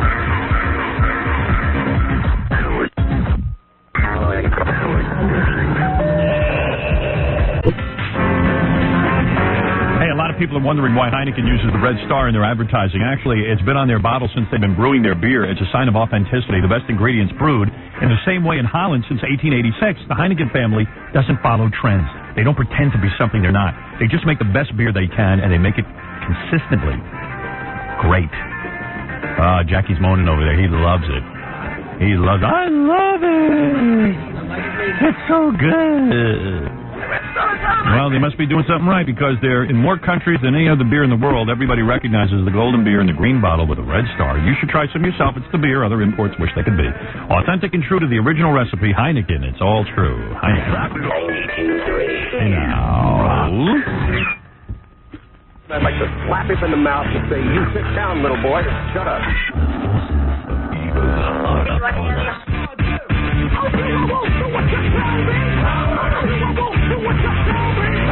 You know, Harry said to me, I'm the only guy who would have George Steinbrenner on the day of the playoffs and not ask him a question about the playoffs. Yeah, well, true. I said, what playoffs? That's our sports coverage. Yeah, we're really into sports. I know enough to stay away from that. I hear these sports shows, like on FAN and stuff, and they're so bad. I mean, it's like the same goddamn people calling in all the time going, hey, man, you think the Yankees are going to win? I would just say, you know what, dude? Why don't you wait a couple of hours and see? Like, why all the predicting? You know? Yeah, but don't you think if the Yankees, if like their pitching is off, don't you think that they could lose this whole series in 4 straight or 3 straight, whatever the hell it is? Yeah, I think so. I've been thinking, you know, it's all guys trying to prognosticate. They all don't know a damn thing. It's the same goddamn... And you wonder why. Yeah, it's because it's not... The outcome makes no difference to anything. No, except the betting. You know what almost every call is about? How come the Yankees don't trade for Ken Griffey? Yeah. And then the guy goes, okay, who would you give up? And they talk like guys you never heard of. And they talk trades. Yeah, and they go, nobody's going to make that trade. That's the most idiotic trade in the world. Yeah, and like the sports guy, he's the authority, and everybody else is an imbecile. And yeah, he knows why things happen and don't happen. Yeah, I'll never forget, and I know I've told this story 100 times, but we have some new markets. We were working at NBC Radio. I was on in the afternoon. And we had the biggest idiot for a general manager, this guy, John Hayes. I mean, really the dumbest guy, dumber than Tom. And really, that's stupid. This guy, John Hayes, I would walk into his office, and he would say stuff to me like, you know, Robin shouldn't do the news. I go, well, why not, John? Robin shouldn't do the news because you guys talk to each other during the news, and we should sound consistent so that people, when they hear the news on your show, they'll know what they're going to get the rest of the day. I go, John, let me ask you something. Why, if me and Robin doing the news is getting the biggest ratings on your station, would you stop it? Why don't you adjust your news to sound more like us? Yeah. That would be a smart thing to do. Oh, I can't do that. You're talking about NBC News. I go, yeah, but you don't understand. Why? You have 4 hours a day that work, and you've got 20 hours a day that don't. Why would you concentrate on my stupid 4 hours? Well, you know, we've got to be consistent throughout the day with the news. And I say, but why? Why would you do that? It's not working. You're losing audience all over the place. You have no audience. Imus gets no audience. The whole goddamn rest of the day doesn't get audience. What are you doing? What are you doing? So anyway, John Hayes came up with an idea. All of a sudden, he had to come up with ideas. He had 2 ideas. Yeah. So his first thing, he goes... This is so funny. He comes up midday. Midday, we had nothing going on in the ratings. He hires Soupy Sales. All right, now Soupy, you know, had his day and everything. Well, hey, I was a big fan of Soupy's in his day, but, you know, Jesus Christ. The guy was 100 years old. You know, hardly a broadcaster, you know. And then John Hayes was all excited. He poured tons of money into Soupy. Soupy this, Soupy that. Every minute was Soupy. Staff, a piano. Unbelievable. Piano drove me crazy. I took it, I cut the wires on the piano. Like Scott from Anthrax, vandalizing Yankee Stadium. There you go. That was clear. I vandalized the NBC studios because I couldn't take Soupy and the whole ridiculousness of it. Yeah, and then John was going around saying, you know, it was like a light bulb. All these general managers talking to monotone too. They're all idiots. He goes, it was like a light bulb. I swear to God, this is true. It was in the newspaper. It was like a light bulb went on over my head. The name Soupy Sales. Soupy Sales kept flashing in my head. Yeah, he was on a train or something. Yeah, and when the light bulb went on. The goddamn light bulb goes on and it's Soupy Sales. Not a cure for AIDS. No. Soupy Sales. And of course, when it bombed, he distanced himself from it. Of course. No light bulb. Yeah, and then we're going to give him the national show and everything, you know, because I've been screaming for a national show for years. Anyway, that was the first idea. Yeah. Then the second idea. Second great idea was this, and this brings me up to sports talk. They hired a guy named Jack Spector who just died recently. A really nice guy and everything. Love Jack. Yeah, I don't want to bash Jack, but great guy. Jack was like one of the original WMCA good guys, which was like a big deal. But he was a disc jockey. You know, like one of those fast-talking disc jockeys. Yeah, WMCA, good guy, your Uncle Jack Spector with you. How are you? We got some great songs. And, you know, that kind of guy. Yucked it up in the whole thing. So John decides to hire Jack Spector as a sports guy. There was this guy on the radio, Art Russ Jr., who knew tons about sports and stuff, and all these great sports guys who knew tons about sports. But John didn't want to pay those guys because it would cost him like $1 million or something. So he hires Jack Spector, who doesn't know anything about sports. And Jack admits it. And was proud of it. Yeah. And John goes, this is going to be the greatest sports show. A guy who doesn't know anything about sports, talking sports, trying to learn on the air. And so I remember John told me, because he didn't want me goofing on it, he goes, listen, I've got a great idea. We're going to hire Jack Spector. I go, oh, he's a sports guy? Great. He goes, yeah, and here's this thing. A sports guy who doesn't know anything about sports. So now I think now I'm looking for a hidden camera. Right, you're being goofed on. Yeah, I'm being goofed on. There's no way this is real. This guy can't be that much of an idiot. Bring out Dick Clark. And then I said, who is this John Hayes? Where did he come from? And I find out his father bought radio stations. That's how he got in the business. That's how he's in radio. And then it explained it all. I go, really? So I remember the first day, Jack Spector gets on. He goes, hello. He had a beautiful voice. My name is Jack Spector. Nicest guy in the world. Wonderful. Every time he saw me, Howard, I love you. You need FU money. You've got to be able to tell these guys FU. If they fire you one day, I hope you have FU money. I started an eyeglasses business. Which was funny because I think he only had one eye. I know, he was a one-eyed guy with an eyeglass. Yeah, right. Wait, a haunting one eye at that. Followed you around the room barely. And then, remember Jack with the one eye? Yeah, with the FU money every night. Yeah, you were running One-eyed around. Jack. You always ran around trying to get into focus. Right. Jack, you want me to move over here? Where are you looking, Jack? And then he goes, this is Jack Spector, and today's show, we're going to be talking about sports. I don't know anything about sports, but we're going to take your phone calls. And people were just, like, unbelievably brutal. The guy goes, hey, Jack, what do you think of the Yankees? Well, I don't know. What do you think? Where are they? No, well, aren't you supposed to know something? Well, Howard, you know what the funniest part? I know the guy from Anthrax tried to steal the rubber bunting thing. You know the funniest part of his show was, like, if you listen to I knew more sports. If you listen to an all-sports station, right, you got a really good producer or a team of producers, and you got computers and books. Right. And if a guy calls up and he says, is somebody going to break this record? They know the record, and they look it up, and then you can discuss it. Yeah. Nobody in the studio knew anything. Somebody would say, you're going to break that record? Jack goes, I don't really know what the record is. Yeah, and the show would deteriorate to the point where people go, hey, Jack, how many innings are there in baseball? It really was for idiots who didn't know anything about baseball. Absolutely. I heard some of those calls where they call up and they'd say, who was the guy who did whatever? They started quizzing Jack. Yeah, because he was an idiot. So now, he was like, I don't know, and I don't care. That way he got belligerent. And they'd yell at each other. And it was really wild. And ironically, we had a radio station where the general manager knew nothing about radio and the sports guy knew nothing about sports. It was almost a home run. Oh, it was hysterical. It was the most incredible experience of my life. And I'd sit there and go, I don't believe that it's come to this. He would sit there, and as soon as they asked the question, I never claimed to be an authority. And I had the #1 show on the station, and they were always attacking me because they had to try and change my show. And I was always amazed that the guy who had the sports guy who didn't know anything about sports. And then I would call. Then I felt so bad for Jack. I would call in under phony voices. Yes. I used to play it on the air all the time. We should whip one of those out one of these days. I'd call in as different voices. I'd be Russell from Queens. And I go, hi, Jack. Russell from Queens. I just want to say I love your show. And he'd keep me on for over a half hour. He thought you were the greatest caller. He goes, boy, you're a good caller. Then one night I tuned in, and Jack, because he knew nothing about sports and didn't understand what people really wanted to talk about, he had a guy on who was kayaking. Yes. You remember that? Yeah, I was just going to talk to you about it. The guy was like kayaking around the world or something. And he was the national kayak championship. And to Jack, it was as interesting as the Yankees. It made no sense. He had no clue. Can I tell you something? This is the funniest thing. You remember Boy Lee? Yeah. Boy Lee had a friend who was in the farm system of, like, the Boston Red Sox. Right. The guy was, like, barely in baseball. Right. I remember it was a Friday night. Jack interviewed that guy for 2.5 hours. Yeah, it was the most fascinating thing. I could interview anybody. Oh, yeah? Nobody cares. Nobody listens. And he was up against Art Rush Jr. on at night, and Art Rush Jr. knew a lot about sports. What happened to that guy, Art Rush? Finances, remember? Oh. He had financial trouble. Oh, really? Oh. I didn't know that. Yeah, remember we talked about that? Did we? I don't remember. Yeah, he had trouble. He used to borrow a lot of money, and there was a whole weird thing going on. You got to bring him back. He was good. Yeah, what happened? And I even went in and I said to John Hayes, I said, why don't you hire Art Rush Jr.? People like him. And he's already got an audience, and he knows what he's doing. He goes, yeah, but he knows about sports. He knows too much. I go, yeah, wouldn't you want an authority? All right, we're going to try Queen for a day? All right, we got this trip to give away. Paul Rodriguez coming in later, and What's Up With My Secret? Paul's going to be playing that as well. Wonderful. It's a whole new game we figured out. What's Up With My Secret? And there's so much going on, and we got some FMEs to give away as well. But, we got any kind of music for this, or? I'll give you some. Oh, really? This works. All right. Yeah, well, Queen for a Day music. You think that works? I'm not sure. No, that sounds like an action show.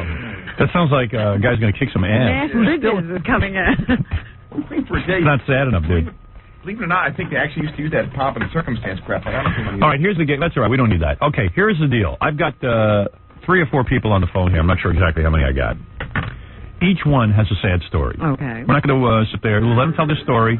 And at the end of this, we decide who has the saddest story. You'll vote, I'll vote, Jackie, and Fred will vote. All right. Secret ballot. Okay? Secret ballot.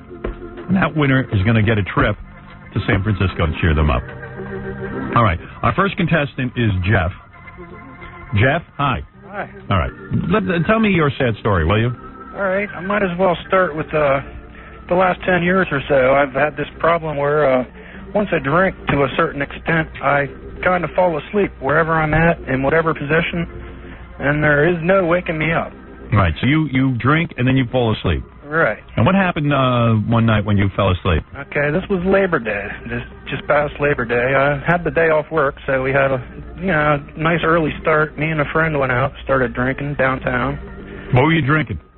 We hit a bar, just basically beer most of the day. But you know you have this problem. Yeah. Okay, just listen. Go ahead. What happened? Okay, I usually do have a little bit of maybe a bottle of something in my backpack, just in case I have to walk home or something. So I'm drinking most of the day. I'll get to the good stuff. Okay. We understand you're drinking. I'm drinking all day. My friend takes off. I had a ride home. I declined so I could drink another drink on the way home. I said, well, it's only 12 blocks. I'll just walk. Right. And you fell asleep where? Okay, I walked 12 blocks to the bottom of my street along the railroad tracks. Go ahead. I decide I'm tired. I got to finish my drink. I don't want to walk up the hill to my house yet, so I sit down on the tracks. Go ahead. I do my sleeping bit. Fell asleep on the train tracks, Robin. Yes. What happened? Well, I woke up about a week later in intensive care. What happened to you? I have a missing right leg. I got about 6 inches of stump there. My only good leg is fractured in two places. I have a metal pelvis now. Good Lord. Wow, huh? Imagine that. You get loaded, you fall asleep on the train tracks. I think I might learn this time. Yeah. This might. And you never felt the train over you, right? Oh, I never heard nothing, never felt the vibrations. I don't even know if I woke up. Did they see you? Yeah, just out of curiosity, how did you get rescued? I mean, your leg was gone, and did someone just find you by the train tracks? The conductor saw me sitting there and did the honk 3 different times, he said. Okay, there it is. I never moved, and then... Is he still in the hospital, or is he out? Yeah, I'm laying in the bed right now. Yeah, he's in there now. In the hospital. Well, that counts. That counts. All right. I'm out of intensive care. Nice story, Jeff. You married? No, I'm not. No, I don't think you ever will be. How old are you? I'm 29. 29, young man. Young man, one leg. You got slight feeling in the other leg, right? Very slight feeling, a busted up right arm and a broken eye socket. Well, Jeff, you might win prizes. Well, that'll help, I guess. All right. How are we going to send him to Tower Air? Why not? Let them deal with them. Pour him on a plane. So what they have, they're equipped. Tower Air is a real fancy operation. They have wheelchairs. They're handy-capable. Yeah. All right. And in San Francisco, you could have a lot of fun. Oh, boy, you got a lot of rehab. Good parties out there. Yeah, a lot of parties, a lot of good drinking. Yeah. Well, now when you fall asleep, you'll be sitting. You're not going to stop drinking, are you? I might slow down a little bit. Yeah. You know what's funny to me? Yeah. That he did not, he wanted to drink so much that he didn't want to ride home. He wanted to walk and drink. Yeah. Yeah. And Jackie likes to walk and drink. That way I can pee in the snow. Write my name with it. I take that route home maybe 2-3 times a week, too. I walk along the track. Jeff, we get the whole thing. Don't try to influence the judges anymore. You've done well. Thank you, Jeff. All right. Hold on. All right, that's Jeff. Story number 1. Story number 1 is Jeff. Lost his leg. Okay? Now we ready for story number 2? Okay. Okay. Let's talk to blind Chuck. Blind Chuck? Hi, Chuck. You're blind, right? Yeah, I was born blind. All right. Born blind. How old are you now? I'm 44. Right. 44 years you haven't seen a goddamn thing. That's right. Totally blind? Yes, ma'am. As a bat. Yep. In fact, a bat can see better. That's right. And you're trying to get a record deal, is that correct? Yeah, I'm a singer-songwriter. I have 16 songs on cassette tape. All right, and you've never been able to get a record deal, right? Not yet, no. Well, that's pretty sad, a blind guy who can't get a record deal. Wait a minute. He has only 16 songs? How long have you been doing this? Yeah, but you try and write them down when you're blind, then you can't read them back. What is that? I've been writing for a few years, actually. Let me hear you sing a little bit of one of your songs. Okay. Now I've seen the truth. You've got... You haven't seen anything. First thing you start singing about is seeing. Right, okay. Now, what happened with you and your wife? Okay, this was my third marriage. Oh, third marriage. You know, some guys can't get laid. This guy had a third marriage. And he's blind. Well, I haven't got laid in about 4 months, but anyway. Go ahead. That's sad enough. I can relate to that. I had the misfortune of marrying a girl who was manic-depressive. Well, he has to take what he can get. Yeah, I mean, you're blind. Right. Well, this girl was like manic-depressive. Was she fat? Pardon? Was she fat? No, she was 120 pounds. Hmm. but she had mood swings like you wouldn't believe. Don't you think the wives are probably pigs? I don't know. Some of them might have been. Yeah, I mean, does anybody advise you? I mean, like, I could tell Stevie Wonder gets really bum advice on how to dress. Right. The guys dressing him are, like, just putting him in the dashiki, which went out, like, 20 years ago. They're putting him in braids. I mean, it's just ridiculous. And he looks ridiculous. I saw him on a plane, and I'm like, man, those are probably the two clowns who were dressing him. He was traveling with these guys, having a grand old time. They weren't dressed like that. Did you have anybody who advises you and says, hey, man, your wife's a real pig, or... No, not really. Not till afterwards. It doesn't matter to him. Right. Do you feel her face? Oh, yeah, it looked pretty cool, you know. But I bet it's very hard to even tell what someone looks like feeling their face. Yeah, it is. You don't Well, especially when you've never seen anything. Robin, the primary example of that is, if you remember the movie Mask, Yes. the blind girl falls in love with that lion-faced boy. Right. And she don't know the difference. Absolutely not. Right. Okay, well, let me tell you what happened with this chick anyway. Go ahead. I was with her a little over 2 years, and it was a year getting her to a doctor because she wouldn't even get out of bed just long enough to cook. So you can imagine the sex was great. Oh, please. 11 hours, you know, stuff like that. Right. So anyway, I had my son up from a previous marriage for, you know, the first couple summers. Well, this summer she tells me, well, you can't have your kid up here. So I'm like, okay, well, I'll get down to New Jersey to see my kid because we were living in, like, Ohio. So I'm down there, and I get a phone call from my stepdaughter telling me that I've been replaced. Yeah? Yeah, I'm down seeing my son. She dumped you on the phone? She didn't even have the nerve to call me and tell me. You know? Wow. I'm down seeing my kid for a week. Well, you can't see your kid. You're down there feeling your kid. Being with your kid. Being with your kid. Well, spending time. Yeah, for a guy who's blind, he's just seeing a lot. Well, everybody does. I hear you. It's just a colloquialism. Well, let me ask you something here. If she couldn't get out of bed, how did she replace you? Well, we got her to a doctor. They put her on lithium. Then they put her on Paxil, which is another form of Prozac. Right. So, you know, and then it just... Robin, you understand this story? Yes. He basically got his wife better, and she left him for another man. Right. Okay. All right. Thank you, Chuck. Hold on. Maybe you'll be going to San Francisco. Flying Chuck. Although we could fly him anywhere. He'd think he's in San Francisco. That's right. You take him All right. around the block and tell him it was San A Francisco. pretty sad story. All right? Everyone playing along at home? And this is our third contestant. Mike? Good morning. Hi. Mike. Mike, what's your problem? And tell us your sad story. Well, my problem is twofold. Number one is I'm HIV positive, and I just found out. Wow. That's a pretty bad problem enough, but the real sad part of the story is I'm afraid that I gave it to my girlfriend Chrissy, and that she's gonna go flip and go through the roof if she finds out. And how old are you? I'm 28. And how did you get the AIDS? Were you fooling around with a guy? Yeah, well, it's funny. I had two things to say. I talked with you one time before. I had two new things. By the way, the highest incidence of AIDS is among women who are with bisexual men because the bisexual men never tell the women. And give it to men. Right. More penis to vagina as opposed to vagina to penis. Right. A transmission, yes. Let me just say vagina. Just to get the rating. You know, I have advice for you. Right. You gave me some good advice because I took your advice. You told me to take. I told him to get drunk and lay on the railroad track. Yeah. I mean, I'm stupid, but I'm not that stupid, okay? All right. So you're 28 years old. You're HIV positive, and the bad part is you think you gave it to your girlfriend. Did you tell her yet? I told her last Monday, like you told me to. I told her that I failed an insurance test with the HIV positive. I just told her I failed the insurance test, and that it was the broker told me that I should go get an HIV positive test. And you didn't tell her you were smuggling some bone? I can never tell her that. I mean, so didn't she ask you how you got the? Didn't she ask you how she got the HIV? No, I didn't tell her that I got the HIV. I just told her I failed an insurance test, and one of the reasons why I might have failed was because of the HIV positive. Anyway, make the long story short, she was like shaking, she was nervous, she said, no, this can't be real, this can't be happening. I said, look, don't worry about it, it's probably nothing, we'll just go down to this place at 4th and Carroll, and I took her down there, and it's very skeezy, very skeezy. You had these two heroin addicts there, and it was pretty funny. And she was like, I can't be in this place. I said, look, just relax. Well, did she get the AIDS? I'm going to find out on October 14th. We're going to go back to see the That should be fun. Yeah, it's going to be... All right, hold on. All right, so that's his story? That's the story. You want one more? He's 28. I got a woman named Celeste on the phone who... and is HIV positive and has to... You want to let 4 people play? Girlfriend. Sure. All right, here's the 4th person. What the hell? I'll sum it up for you. Don't get nervous. Celeste. Hi, Howard. All right, you sent us a letter. You're broke, right? You're penniless. Yeah. And what's her name? Celeste. Hi, Robin. And why is your story sadder than these other guys? Well, I don't believe that guy is blind anyway. Well, I'm broke, and my lights are going to be shut off Friday. They already cut off my long distance. You don't believe he's blind? No, he doesn't sound like he was blind. Really? How's blind? Hey, Chuck, She doesn't believe you're blind. I'll come up and visit you guys, you know. Yeah, he can do all that. And he's blind. Does he have an aid or something like that? Because he's always talking about what he sees, and he sees this and he sees that. But anyway, I used to have a good, high-paying job and everything, but once I had my daughter, I had to kind of give that up to devote time to her. And now you're homeless? No, I'm not homeless. I have a whole place and things like that, but my lights are going to get cut off. My long distance already got cut off. The cable got cut off. And, you know, I'm thinking, I see all these kids on TV doing commercials, and I'm like, my little girl, she can do that kind of stuff. Well, that's a sad story. She's got to force her daughter into modeling. How old's your daughter? She's 5. 5.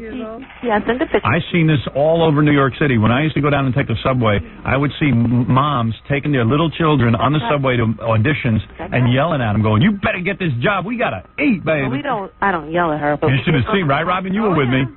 Huh? These kids look like they were going to throw up. They're in shock.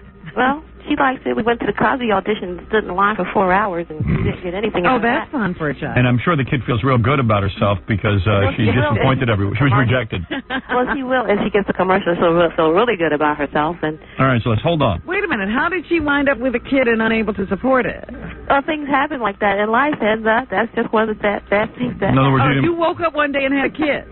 No, you know how it goes. It just happens. You spread your legs with some dude There you go. who left you? And he didn't take care of you. No, we're working together to take care of her together, but there's not a whole lot of jobs.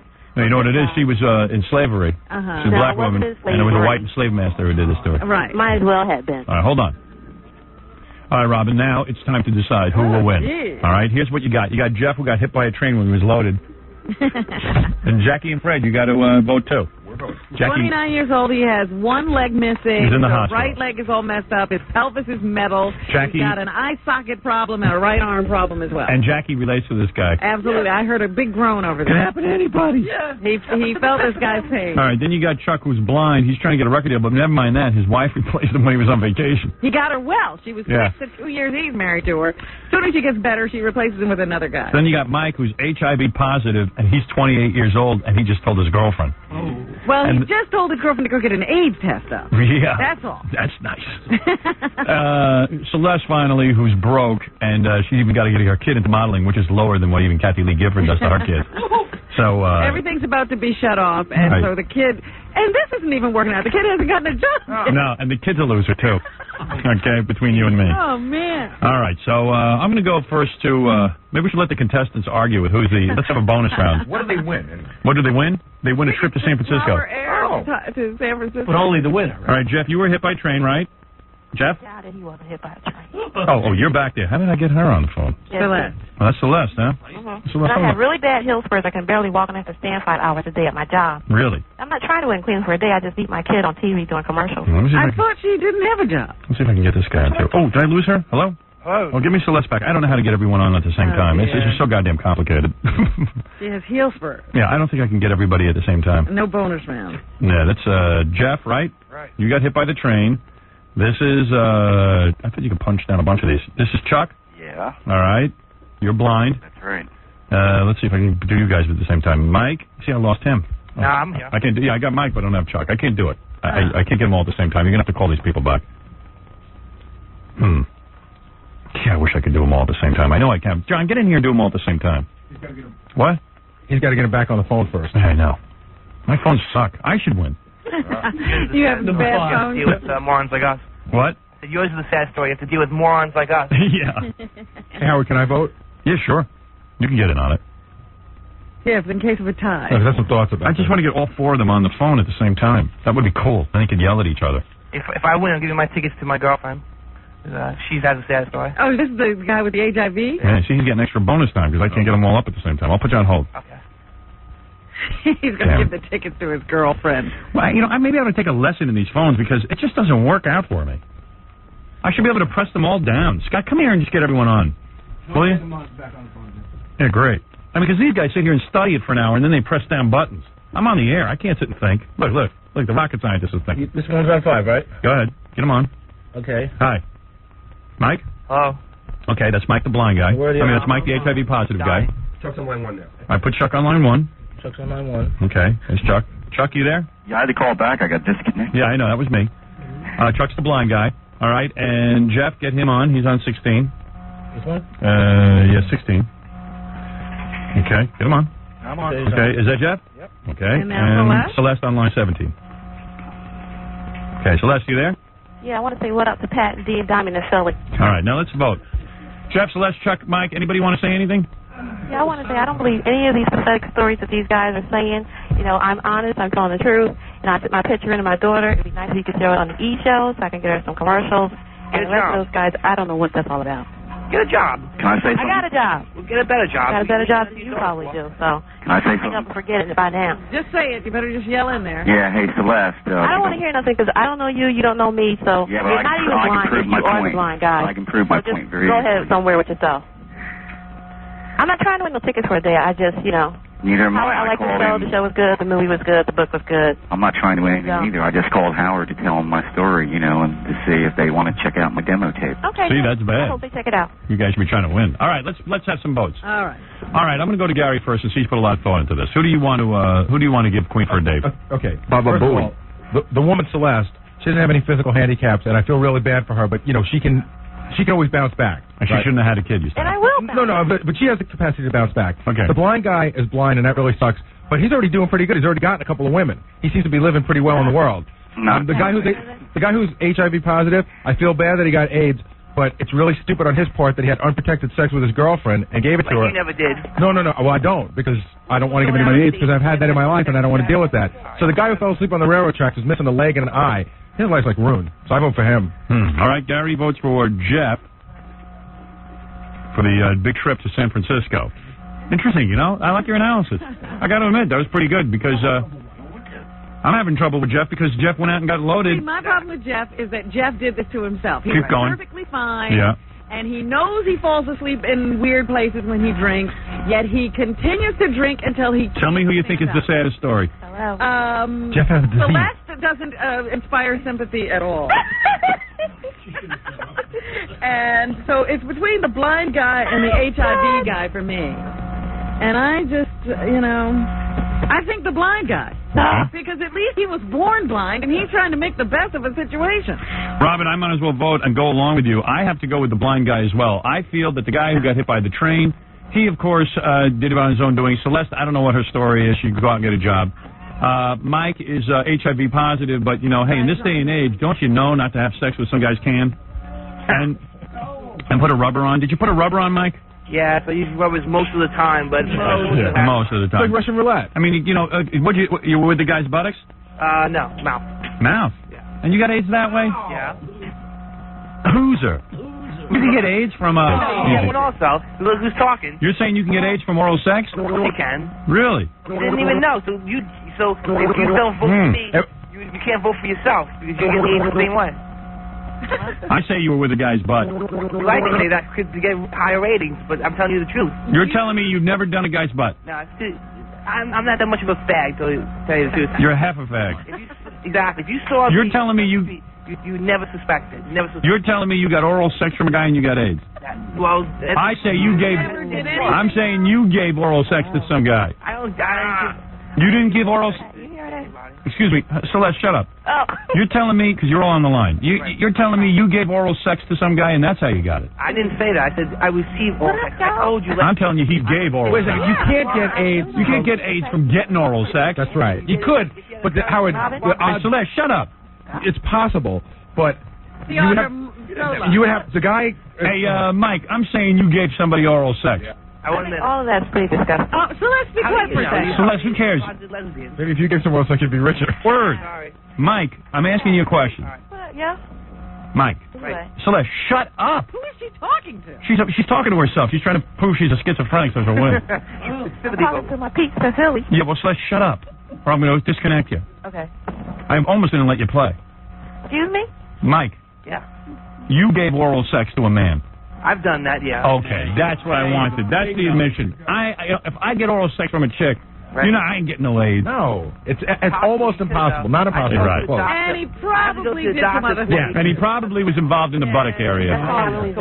Hey, Mike.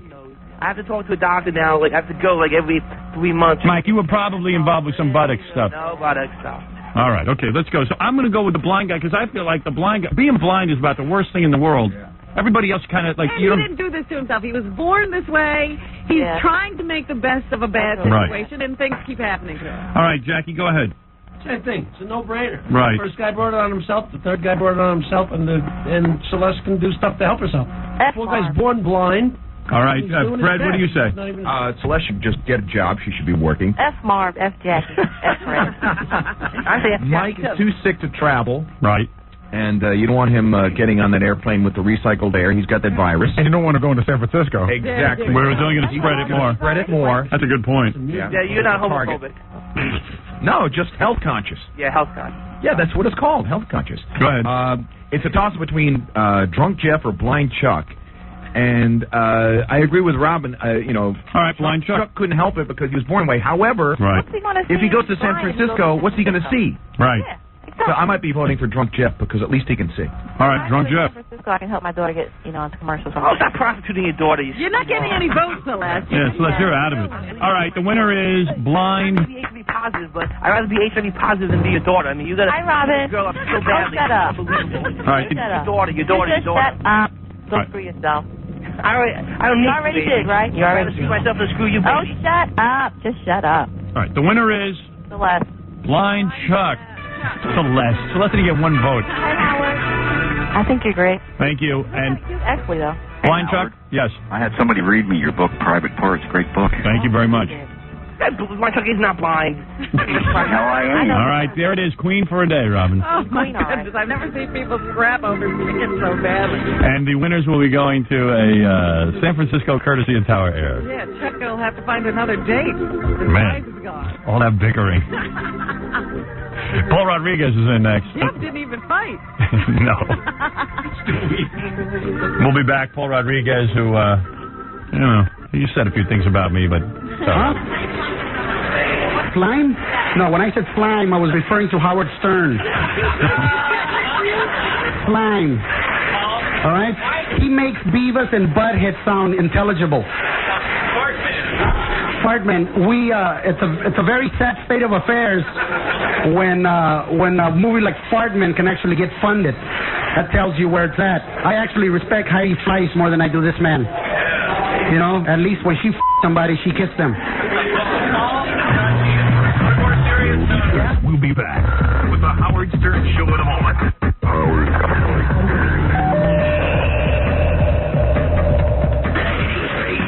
Rock. Yesterday, all my troubles seemed so far away. Now it looks as though they're here to stay. Oh, I believe in yesterday. Suddenly, I'm not half the man I used to be. Sing it, Marv. There's a bra strap hanging over me. Oh, yesterday came suddenly. Why she had to go to the cops, she wouldn't say. I just wore a thong for someone wrong, but I'm not gay. Yesterday, sex was such an easy game to play. Now I need to worry about my DNA. Oh, I believe in yesterday. I believe in yesterday. Nice song by Marv. Paul Rodriguez is here. Paul Rodriguez, the famous comic. I got a funny story about Paul. I mean, how we sort of met. I pieced it all together. He reminded Gary of how we almost met the first time. Oh, really? Yeah, this is kind of funny. And Paul came in on a good day because that girl who's going to sing naked is here, too, so he can check that out. Made it here already? There he is, Paul Rodriguez, everybody. Yeah. See, Paul, I didn't remember this story. You remembered it, actually. Yes, I do. Yeah, what happened was... What happened? Let me tell you, Robin. Hi. Good morning. We were at the Roosevelt Hotel, and they have these kind of nerdy conventions where all the DJs get together, and then at the time, I was trying to get on your show really bad, right? Right. And I'm like, you have like these people around you, right? I'm like the second to. Yeah, it's a big convention where. It's a huge room. So Paul was in the room. He was one of the people who was making the rounds at the radio stations. Right. So he was waiting to go on our show. Yeah, that's what I wanted to do. Yeah. I wanted to go on. You weren't on in L.A., but a friend of mine had been here in New York for a while. I used to try to get some acting classes and was working at the Playboy Club with Dance Machine. Remember Splash, Jeff Kutash? Yeah. Anyways. So I'm there, right? This is the chance of a lifetime. A friend of mine that is just super stern face says, man, you go on this guy's show and reach if you're millions funny, of people, right? You're there. Right, you're there. right. You get it. So all of a sudden, I'm like De Niro in The King of Comedy, right? Right. I'm stalking you, right? Right. I'm Pushkin or Pleshkin, whatever his name is. Pupkin. Pumpkin. Yeah, right. Pumpkin. I'm Roberto Pumpkin. Right. You're the guy that I want to get to, right? Right. So I'm about to get to. Just before I go on, somebody takes a real wussy punch at you. Yeah, that was Elaine Boozer's boyfriend. Remember that? Yeah. Somebody I feel like I'm there witnessing a Robert Kennedy assassination or something. I'm a busboy ambassador. Elaine Boozer's boyfriend tried to punch me. That's right. So Paul was there waiting to try and get on. No, I don't remember your being there at all. So he sees this whole thing go down. I see this whole thing going on right there, and it's like, man, what bad luck. But I figured, you were very composed. You said, I'll get this clown out of here. No, right. Until he threw something at you. Yeah, then he threw a bottle. Right, he threw something at you. Then you blew it, right? Right. So there I am. I'm going to try to save you. Now, there I am. And I'm yelling, and Gary's tackling Elaine Boozer's boyfriend. Right. And you just shoved me out the way. You go, get the hell away from me. Did I really? Yeah, and I go, man. I mean, this is You were that close? I was that close. Why didn't you just shoot the guy? Elaine Boozer's boyfriend. It would have ended it. If I've seen him since, right? Oh, really? I've seen him since. They broke up, by the way. Yeah. Yes. They broke up. That doesn't surprise me. Anyways, I've seen him since, and guy was a total maniac. I told him, I said, oh man, I'm letting him talk, and I'm going, oh man, you did all that, and but I didn't want to tell him. I said, because he's a producer at the time, right? Right. I didn't even know what he was. Yeah, he's a producer. Is that what he does? Yeah, he's a producer. What does he produce?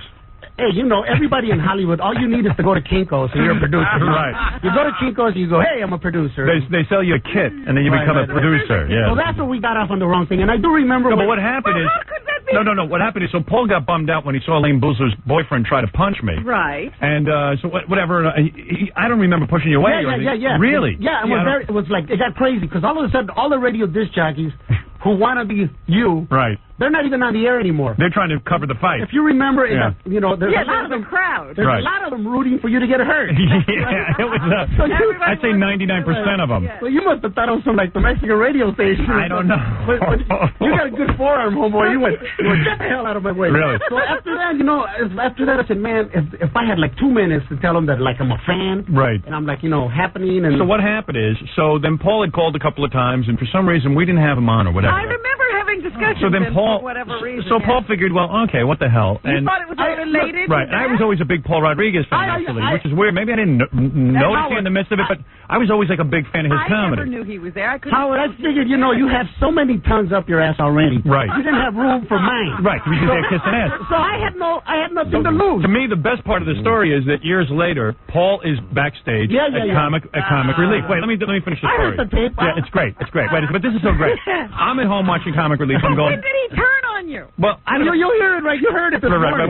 Wait. So he figures. In his mind. But Paul probably figured, hey, if I'm not gonna have him on the show, might as well blast him. Yeah. I might as well join the other half of America who hates your guts. Right. I figured, I'll be under. At least there's something to talk about. This is a real funny story. Yeah. Ever since you mentioned that I was on, right? I get on a cab from Philadelphia. I was in a cab in Philadelphia. Some French guy, apparently you're in Toronto or somewhere. Yeah, Montreal. He's telling me you are going to be, I don't do good French. You're going to be on the Howard Stern show. I go, yeah. He goes, very controversial. Very, very controversial. Right. And I go, yeah, well, he's controversial. He goes, no, you don't understand. He is controversial. And that Robin, she is a black woman. She is a black woman. Yeah. And I go, yeah, and he goes, she is a black woman. Yeah. Do you understand me? I think in France they got trouble with black women. Yeah. Controversial. Yeah, controversial. So, I hate when like cabbies or like limo guys try to talk to you because it's going to increase their tip. Yeah. If any of them are listening to me, don't bother. Right. I ain't tipping anyway. As a matter of fact, the more you talk to me, the less I'll stick you up. Really? I'll take your stuff. You don't tip cab drivers? Well, only if they bother you. If they shut up and just drive. Then you're happy. But I hate the ones who try to kiss up because somewhere they read that if they try to communicate or bond with you, and they always give you this sad story, especially if you're a quasi-celebrity like I am, they're always telling you what comic tips. and what comic doesn't tip. Right. That Richard Lewis, he doesn't tip. He doesn't tip. Billy Crystal, he tips. Right. So they're going to badmouth you. Right. So I figured, hey, you're going to talk. You are right about this, because Robin was in a cab the other day, and the guy got in, and Robin gets in. She's just sitting there minding her own business. He doesn't know she's on the radio. This is not just a fair. Right. He says, the trouble with you Americans is you do not believe in Allah. Right. And Allah is the greatest God, and you are going to hell because you do not pray to Allah. So Robin says, shut the F up. She's like that. She's brave. I mean, I just sit there and go, you know, you're right. She's a black woman. Right. So she goes, shut the F up to the guy. And he's like, no, what? He goes, you see, you're upset because you do not believe in Allah. So, you know, it's getting weird. And finally, Robin says, listen, you just better shut up because I don't want to hear this. He says, all right, I'll talk to myself. Yeah, I'm not going to talk to you. I'm going to talk to myself. Allah is the greatest God. Yeah, and he says, I'm not talking to you. So what'd you do? You jumped out. You jumped out of the cab, right? No, you have to get to where you're going. Oh, you did? What are you going to do? Get another cab? They just talk a lot of crap. But before I go any further, man, I wanna get that straight to you that I figured I had two ways to get on the show. Right. Either hate me. Either I could upset you enough to go, right, I'll put this punk on. Right. Or you can, let me finish the story. So what happens is I'm watching Comic Relief that Saturday night, and I'm watching Whoopi and Robin Williams, and they're doing the same crap. They're not prepared. They're doing it. This is my opinion, man. I'm sure you have a different one. But I'm sitting there watching this thing going, this is not funny. They're supposed to be raising money for charity. I'm ready to tune out. Paul comes on and kills. Just like, I don't know, he did like 10, 15 minutes. Yeah. Totally, like, solid, man. Like, really killing. I'm laughing my ass off. And I said, I make a note on my computer. I said, talk about Paul Rodriguez, how funny he is. I remember you coming in first thing in the morning. I go, I got to talk about how great this guy is. Yeah, really funny. So Monday I get on the air and I'm like, man, Paul Rodriguez is funny, man. The guy just kicks ass. He's funny. And then Stuttering John had interviewed me on that. Yeah, right. And then, I don't know, backstage at Comic Relief, someone yells out Howard Stern, and Paul's like, Howard Stern sucks, man. He's a jerk. Whatever you said. Slime. I use the word slime. Let me play. Here's what you say. Here's what you said. I'm not backing down. Slime? When I said slime, I was referring to Howard Stern. And I'm like, destroyed. Slime. All right? He makes Beavis and Butthead sound intelligible. Fartman, it's a very sad state of affairs when a movie like Fartman can actually get funded. That tells you where it's at. I actually respect Heidi Fleiss more than I do this man. At least when she somebody, she kissed them. I heard that and I went, oh man. And then Paul heard me on Monday. Yeah. Check this out. Right. You apparently have mentioned my name a couple times, and to tell you the truth, I'll be very honest. Yes.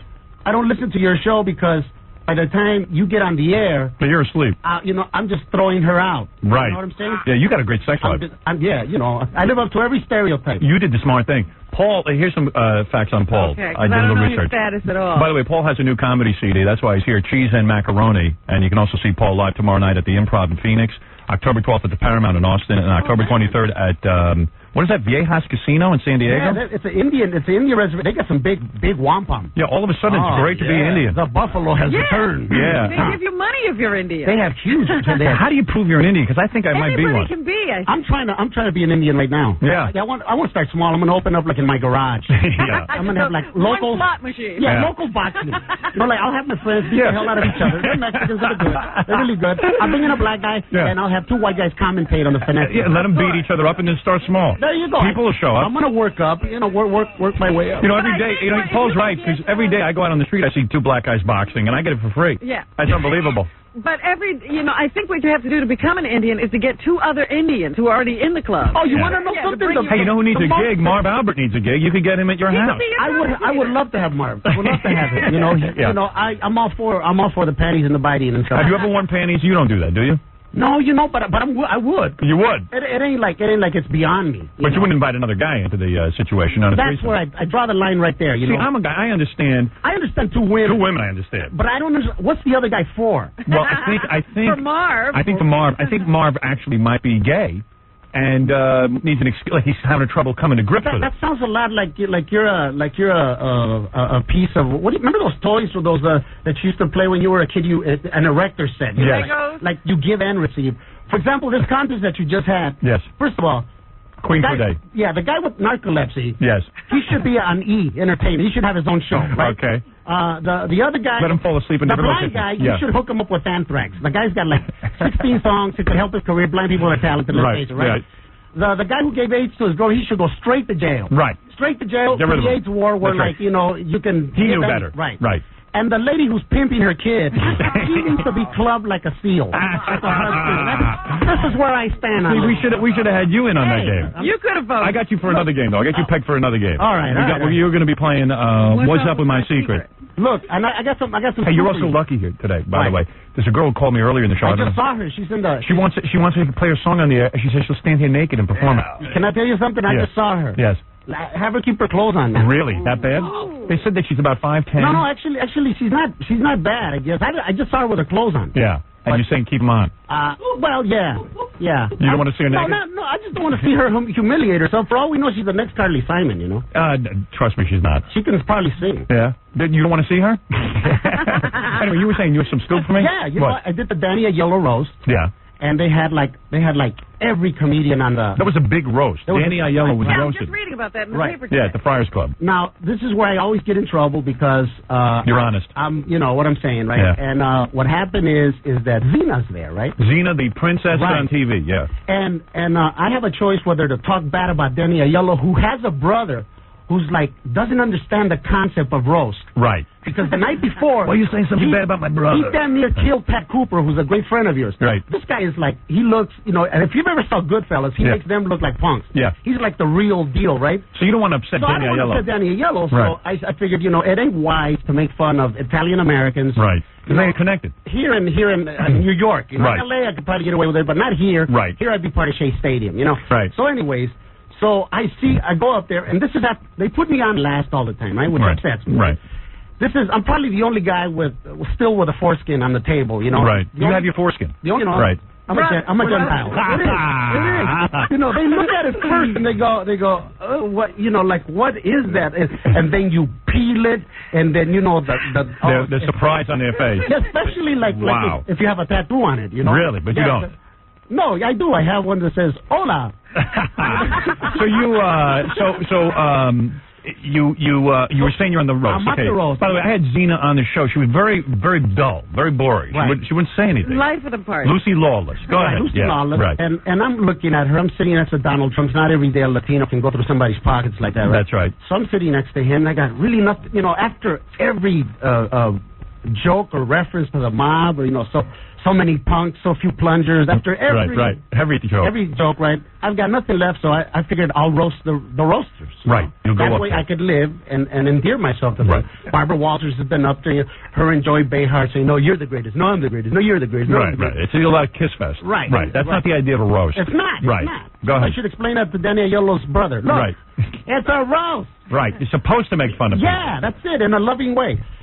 So I say that really good television, my idea is to have her, you know, orally satisfy Hercules on the UPN network, right? Now, there's a good Now, joke. there's a show I would see, except I didn't say orally satisfy. Right. You really were dirty. And I said, and then you have a threesome, you know, bring in Sinbad. Not the comedian, but you know how they have this hokey shows about going back into time. Yeah. You know? So all of a sudden, I'm out of line here. Uh-oh. All of a sudden, I'm persona non grata. People start booing you?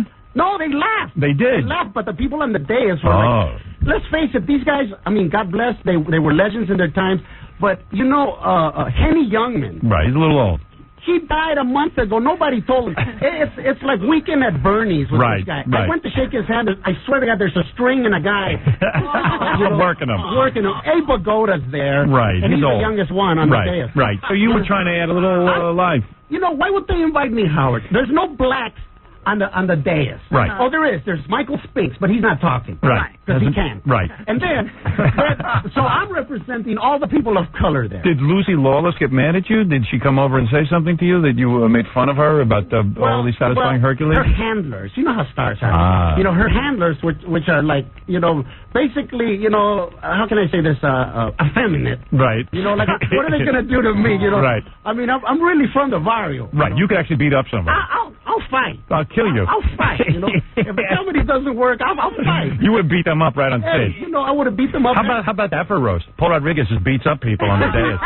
But see, Howard, Howard, the thing is, they always do that to me. They did that to me at the Rodney Dangerfield roast, right? They didn't give me a chance. They didn't give me my 5 minutes. I'm not asking for anything else. I'm saying, give me my 5 minutes. You gave Bob Saget 5 minutes. You gave Sandra Bernhardt 5 minutes. You gave Louis Anderson 5 minutes. What? I don't qualify. And they wouldn't give you 5 minutes? They wouldn't. You're kidding me. If it wasn't for Rocco Arbizo, bless his soul, the Italian dude who's really, you know, he's like the best. He did Richard Pryor. He does all the best. He basically said, look, I'll tell you what, because HBO was upset because I had done a Showtime Latino special. Yeah. Right? So, you know, they're like very competitive, right? Yeah. So they said, well, put Rodriguez on at the end. And Rodney's a great guy. We've been friends forever. You think it was political? Right. So what is... Oh, yeah, the Rodney roast. Yeah. You were the only one on there who even roasted anybody. Sir, what they did to me, Howard, they always do that to me. They put me at the end, and Rocco tells me the reason they did that is because if I suck, they can just cut me out. Oh, man. Let me tell you something. I talked about the Rodney Dangerfield roast. I remember that, too. Everybody got up and kissed Rodney's ass. Paul's the only one who got up and started roasting Rodney and saying some really bad crap about him, which was funny. That's what a roast is. I know. What am I going to go up there and go, Rodney, you're the greatest? You know, it was a big kiss-ass session. I remember Rodney when the late, great Sam Kinison used to do your show. So you were friends with Sam, right? Very, very well. Right. Sam, Rodney, and I, and several other comics who have now are, you know, anti-this and anti-that now. Very politically used to have some really outrageous, stern-like parties above the comedy. I'm talking about Caligula was a punk. Right. No, Right. It was something so... They were snorting good times. Exactly. Right. So I know that Rodney here, basically, I complimented because I'm sitting between... Now, how often... Paul got up on the dais and said to Rodney, you started doing coke jokes. Check this out. Yeah, but it was unbelievable. No, check this out. Rodney was pissed. I got Steve Allen on one side who's 75. Right, who says nothing. And then I got Rodney who's 75. Right. Steve is like... No, you know, he never inhaled, never been around nothing. He's falling apart. Right. Right? Yeah. Rodney has done everything, and this guy is, like, still virile and strong. He's got a 31-year-old babe, right? What are you saying? That maybe... So I'm saying is maybe Nancy Reagan's wrong here. Maybe we need to rethink our policy Maybe here. Rodney's kept alive by this. Maybe, hey... It's a preservative. Who do you want to be when you're 75, huh? You want to be Allen? Rodney or Steve Allen? I want to be Rodney. That's what I'm saying. That's it. Yeah, absolutely. I'm telling you, it was one of the funniest things I ever saw. So anyway, Paul Rodriguez is here. His new comedy CD, Cheese and Macaroni, that's out in the stores now. Yeah, if you're here in New York City, it's sold out at the mega store. So here's a guy wherever you're at. Here's a guy who really played his cards right. He was he's not married now. He was married 12 years ago. Oh, right. he was. And you got out of it right away. I got out of it right away. How long were you married? I wasn't. I was basically it was my high school sweetheart. Right. We had a child. I have a little boy who's listening right now. Right. Who's like a big fan. He's like into hard rock, Anthrax, you know, and all that. Right. And I just got out of it. I figured, look, you smelled success and you bailed. Yeah. Right. What did he do while he was married? Well, I was actually going to the comedy store, you know. He was trying to make it as a comic. I was trying to make it, you know, at the time. At the time, I was a doorman at Westwood. Let's tell you, but in a way, you did the right thing because you knew that if you got famous, you were going to be cheating. You were going to have sex with other women. There's no way to avoid it. Why? Who would want to get famous if they not have those perks? I hear you. Damn, I hear you. What I don't understand about you is like you. Let me tell you something, man. I saw your movie, right? This is not kissing up. I saw your movie, and I could identify with you. You know the way your father treated you? Yes. I was really, really painful because my father died about a year ago, and I never got him to admit that maybe I had taken the right fork in the road. You're kidding me, even after all your success. This is after buying a ranch land, buying him a home. I mean, I love my dad dear. You made a lot of money in this business. You know, and the problem is that he was never able to turn around and to say, you know, hey, maybe I was wrong. Maybe you did good. So when I saw that, man, see, another thing I had a bone to pick with you is I always figured you were like this rich Jewish kid whose father owned a radio station who got in. I didn't know. One of the most touching moments was when you stuck up for her. Yes. If that's anything close to the truth. It's not true. It's not true at all. When you were out there selling houses, were you out there like being a looky-loo and all that? She was selling her apartment. I was trying to get rid of my apartment because I was leaving. When I saw that is the quality I admire most. Loyalty, man. Above everything else. Thank you. Let me ask you something. We are a loyal group. We are. Even to Fred and Jackie. And it was very difficult. But let me ask you, before your father died, did you ever get to kick him in the balls? Never? Oh, no. No. Oh, I'm sorry to hear that. I could. You know, he was hard like yours was. I heard you play one time a thing where your father tells you to shut up and Yes, all that, right? tells me, he yells at me quite a bit. You know, my father... Yeah, there he is. I remember one time being at this quinceañera, which is kind of like a Latino bar mitzvah, right? Right. It's for girls, you know, that you're a virgin at 15. Yes. And I'm out there, I must have been 13 or 14, and I'm out there trying to do jokes. Right. And I've actually got the people laughing, right? Right. And he did that. He just literally went up there, took the microphone, told me to shut up. It was stupid. It was humiliating. Yes, Because, it's emasculating. yeah, because Yes. he might as well have just, cut my huevos right off. Right. That, that was... And yet, despite all that, you persevered and you became a great comic. And this is a funny story. You never even... you got into the movies. The first movie you did was DC Cab. And you got into that because you just kind of on a lark? Yeah, well, I was going to be an attorney, so I had a counselor tell me that I needed to take acting lessons because the best lawyers are basically they act in front of 12 people. Right. So they went to see another guy. Joel Schumacher directed a movie called DC Cab. Right.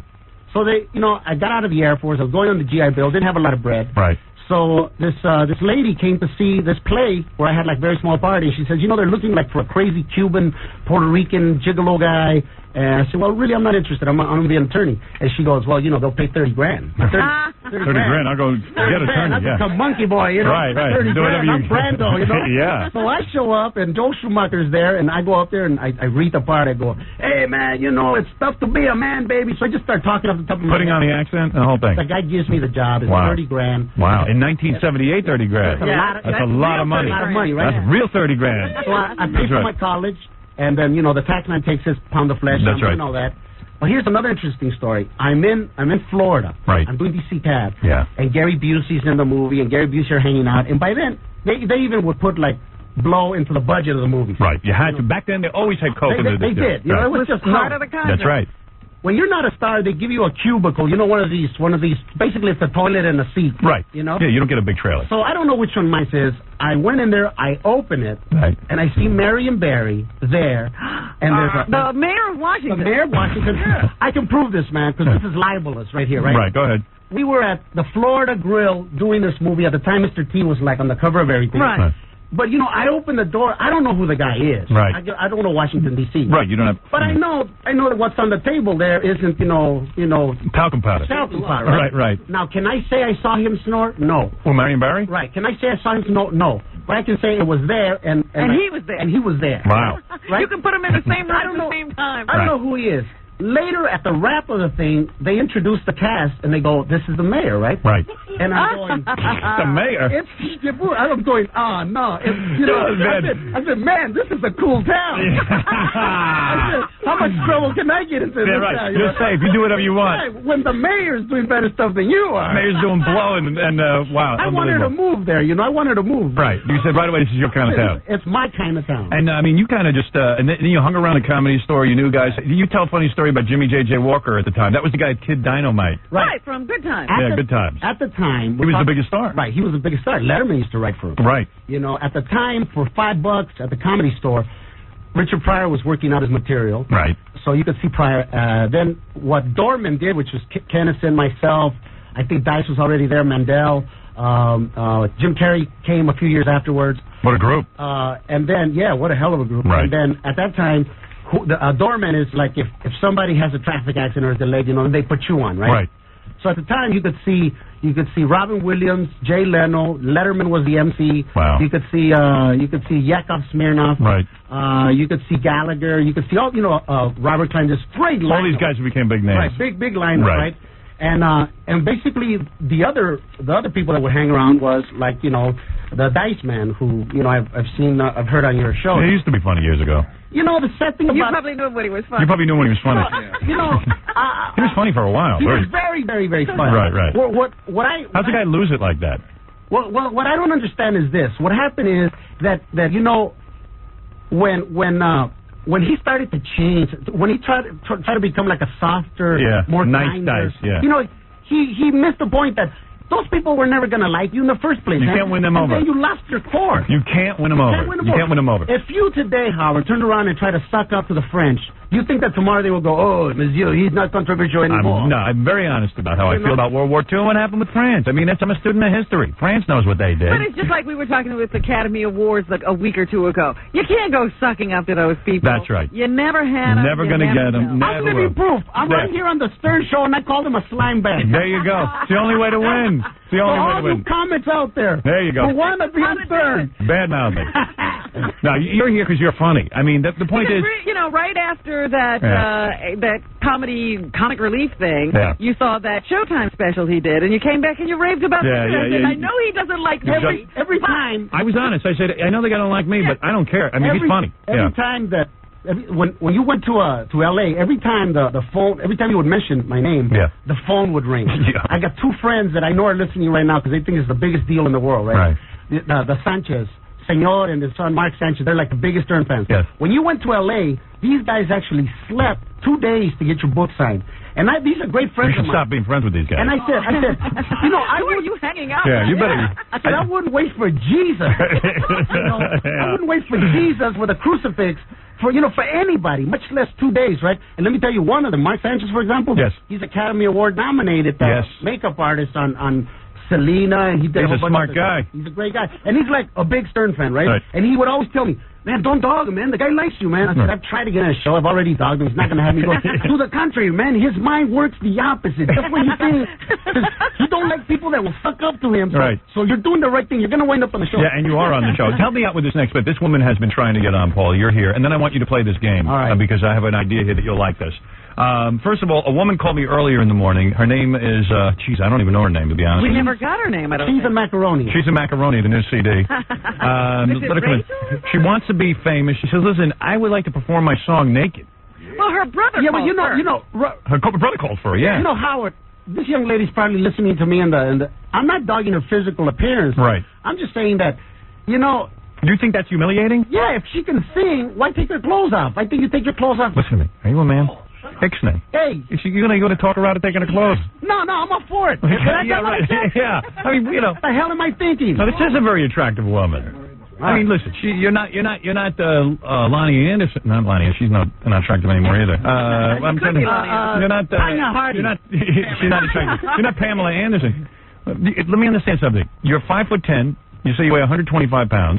This is Paul Rodriguez, by the way. Hi. I met you earlier, Paul. Yes, we were in Hayden's waiting room together. I see what Paul means. I don't know if I want you naked or not. I don't know. I'd rather not play naked. Yeah, I hear you. Can we roll you up in a carpet and send you down the elevator? That was my brother, Howard. Oh, that's right. So you don't mind being naked? Brother? I don't mind. I just would really like to get my stuff on the air, and if this is what it takes, then that's what I'll do. I think it's better naked. I just think it's funnier. I don't have any problem naked. I'd really like you to play a song. I'll tell you, it's not. I'll dance around naked. I know her music is Paul. I know what you're thinking. Women's lib and you. No, I'm not trying to be soft. I'm just as big a pig as you are, man. Right. Okay. Maybe bigger. Yeah, probably. You've done tons of women. Let me tell you something. I actually go to therapy to get in touch with my inner pig. Right. No, you are. To get in touch with my inner piglet. Aren't you the man who said that? Listen, man, I realized early on, any guy with money, you don't have to be good looking. Exactly. You can get women. All I'm saying is, right now, I'm not looking to get married. I'm just looking to find a woman that I hate and buy her a house. Yeah. Because that's ultimately what happens. That's much easier.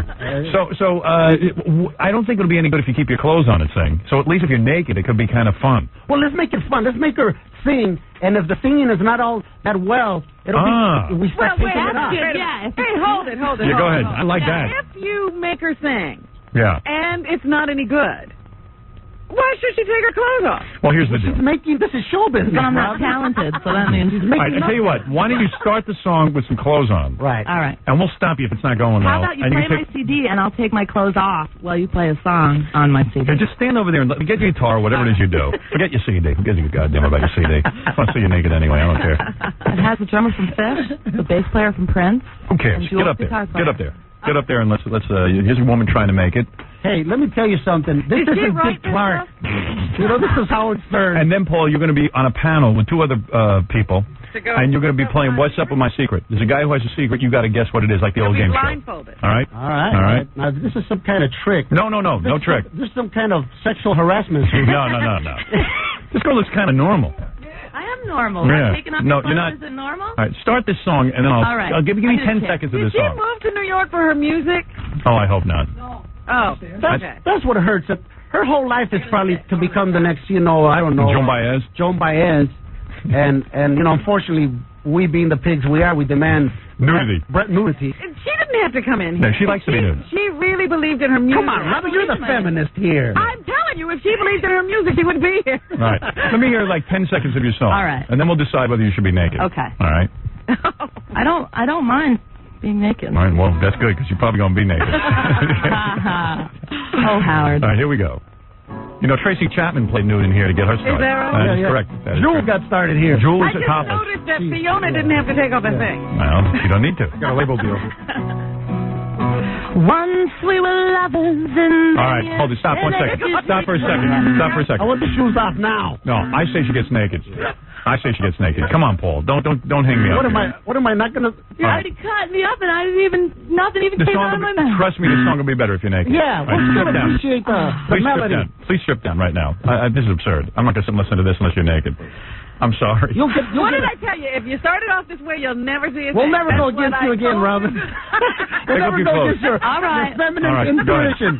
All right, you're standing up now. What do you got on a jacket? Baba Booey, listen to me a favor. Turn up the air conditioning. Because I like them nice and stiff. All right. If I get naked I want them hard and you like enough to my cut glass song, here. Yes. then you really have to play a song off my CD. Now, what are you wearing? A pea coat of some kind? What is that? Wow. Whoa. Look at the size of you. That was surprising. Better already, isn't it, Howard? I like her song. You are scary, hairy armpits. Really? Let me see. Lift up your arms. Oh, no, that's not bad. That's not bad. I got hairy legs, too. That's all right. Now, what are you, a D cup? You're huge. D cup. You really took us by surprise. I'm talking. Good. This is, I come from a long line of migrant farm workers. Baby. You're a stripping mother. Oh, God. You're a stripping mother. no. That is sick. We're going straight to hell. Yeah, this is a new love. If there's an umbilical cord there somewhere, I'm out of here. You've got cans like Frank Gifford's girlfriend. It's a gift from God. What is that? Is that dress coming off or what? Is it? Yeah, please. Just take it all off. We want to take a good look at you. I'm not embarrassed. You should be naked when you perform. I'm not embarrassed. That's what's frightening. Yeah. That's why you should be. That's frightening. Why should I be embarrassed? I don't know. The human body is very Don't try embarrassing. to make her inhibited. self-conscious about her body. The human body is beautiful. Hey, I like my body. You're 5'9", right? You weigh what? 125. Probably a little more. Right. You got B cup. Yeah, I think you do. I think you lied about your weight. My brother lied about my weight. I just had a baby too. Is your brother on acid or what? You just had a child. Where is your husband? I don't want to walk My in here with... husband's dead. That's right. Good. Get naked. Wait a minute. Did you get pregnant knowing your husband was going to die? You didn't go to some bank, did you? What's that? Did you get pregnant knowing your husband was going to die? No. Really? Oh. You sure he's dead or he ran away from home? He died suddenly. You sure? You're not allowed to make jokes about it. You weigh 125? You weighed 125 in high school. Come here. Take those pants off. Howard, she seems in a pretty good mood for a husband who just died. She doesn't seem even the I think there's some little insurance unhappy. scam here Maybe she somewhere. didn't like him that much. I just don't want to. Maybe you didn't like him that much. What's that? Maybe you didn't like him that much. I liked him a lot. Really? Yeah. Really? All right, well, enough with the sad stuff. Go on. Yeah, could you take off your... now, what are those? What are those? Tights. Can you take your tights off so we can get a good look? Yeah. All right. I'm leaving my shoes on, though. We don't care that you just had a baby and your husband died. We want to see you naked. We're a sensitive group. You're heartless You guys are the Your name is Rachel? You're going to listen to my song. Yeah, well, if you're naked, you are. We're going to hear the whole song. Play the whole song. It just better not be the rock opera Tommy, because I don't got all day. You know, Howard, this girl could actually become a big, big star and make you get naked one day. She wouldn't want to see that. I know. I might take off my shirt off for the song. Let me say, oh my God. Oh. You are naked. That is South America. You are so naked. I am so naked. Wow. I can't take my bra off, though, because my breasts are too large That's okay. to play guitar. That's all right. Hey, I don't want to impede you. I don't want to scare you. Now, you got a big gut. Go ahead. All right, you got a nice belly. I'm naked. I weigh more than 125, and now I'm going to play my song. All right. How old's the baby? The baby's inside the guitar. My daughter's... the baby's inside the guitar? It's Jose Jimenez. Is the baby inside the guitar? All right, let me hear this song. This is a naked Rachel. Naked Rachel Brown. Okay. What's the band name? My new CD is called Spirit Won't Fall Down.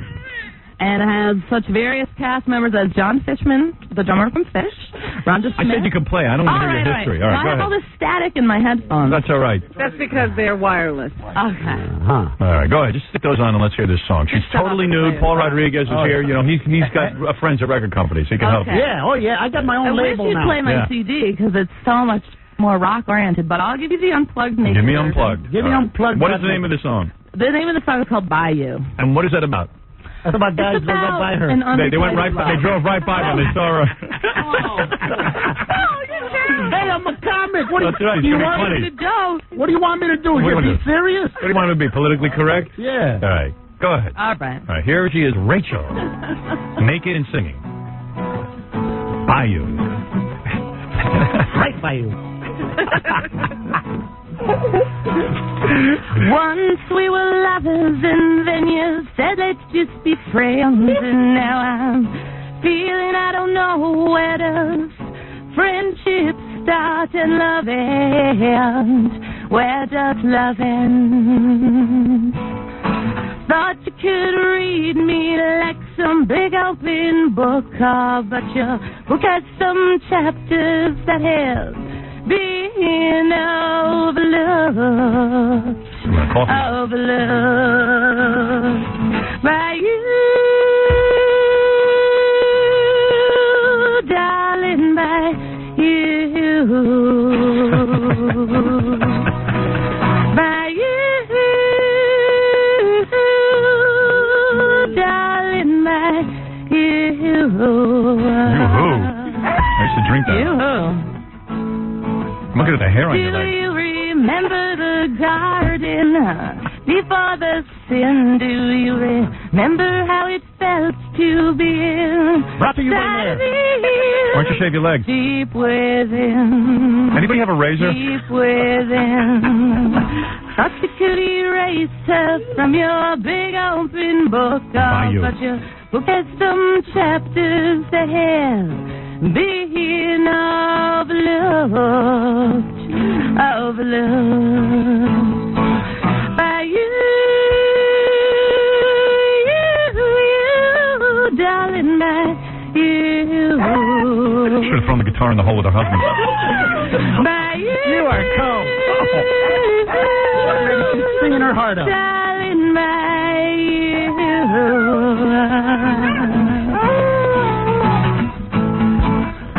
If you walk on your hands naked, I'll play a CD. By you. Bad news, it was written by you.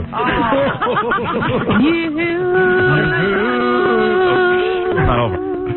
I can't even go. I was born on the bayou. Beautiful. Hey, I loved it. You didn't like it. You cut me up through the whole song, and I took my clothes off for you. You didn't keep your part of the deal, Howard. Yes, I did. No, Why didn't you shave your legs? Play my CD, because it's natural not to, just like being naked. Let's play a little of the CD. Please, All right. Please play the first song on the CD, please. She doesn't shave This just is for hard us. to do. But Paul, I'm nervous. You are nervous? Yeah, Jesus Christ. What the hell are you so nervous This about? means everything to her. Really? It does? My husband just died. Give me a break. Come on, buddy, please. He's the lucky one. Hey, you sure you're Little All right, bit of first it. song. Let's give her a little chance. She sounds a lot like Celeste. Does she? On the phone. Oh, yeah? It could be the same one. The one who brings a kid around. Yeah. All right, let's hear this. All right. Did they bury your husband with earplugs? Oh. I'm just kidding. He must have believed in you. Man. Yes. Actually, it's not bad. It's awesome. It's very nice. Hey, does anybody have any milk? Oh, Rachel. Oh, this is nice. What do you think of that, Paul? It's all right. Yeah. I can listen to this. It's better than most of that stuff they play on MTV, right? This is nice. I like this. It's kind of like a talented Cyndi Lauper. There you go. I think Paul's trying to get in her pants. She was dead. Hard, I don't have me on. He checked out the goods. This is not bad. I kind of like it. I'll tell you what I'm going to do for Make you. her famous, Howard. I'll tell you what I'm going to do, Paul. You got a point there. I'm going to play your first song here at the end of the show today, so people can hear the entire thing. All right, there. Howard's got a heart. That's right. I'm magnanimous. Listen, Paul, do me a favor. Yeah. Let me take a break here. Cool. You sit here. We got a game show concept I think you're going to love. It's you and two other guys. Someone's going to come in here. They got a secret. You got to guess what the secret is, okay? I want to try this out. All right. I swear there's no setup. First time ever. It's really legitimate. And Okay. Be blindfolded. Paul also has a new comedy CD out, Cheese and Macaroni. He's going to let you tell a joke. Yeah. Why don't you get but what's in it for you, Robin? See Paul live tomorrow night at the Improv in Phoenix, Arizona. And thanks to Rachel, whose CD is obvious. Who's currently dressing herself right now. Yeah. Hey, do one of those Sharon Stone things for us. Yeah, spread your legs. Oh, no, now, come on, I kept my end of the deal, you guys. I'll ignore them. You know what, Howard? Yeah. Don't play her song. I begged for this woman. All I'm asking is just a little Sharon Stone crossing your legs. Yeah. Is that too much? That's not too much. Here we go. Crossing my legs? Go ahead, cross them and uncross them. Oh, yes. Hey, you. Oh, man. Hey, now, Whoa. I did. What about some dudes? All right, we're going to take a break. We're going to try this game with the great Paul Rodriguez right after these words. Hi, everybody out there, I love you. You know my name is Jim Henry. Howard Stern is beautiful. I don't know him, but I've seen him on TV, and he's a pretty nice guy. Okay? I don't... He tells everybody where they're coming from, man. He knows what's going on. He's putting you straight. Listen to him. Howard Dean is beautiful. I love you. Peace and love, my brothers. I love you, Howard. Stern, I love you.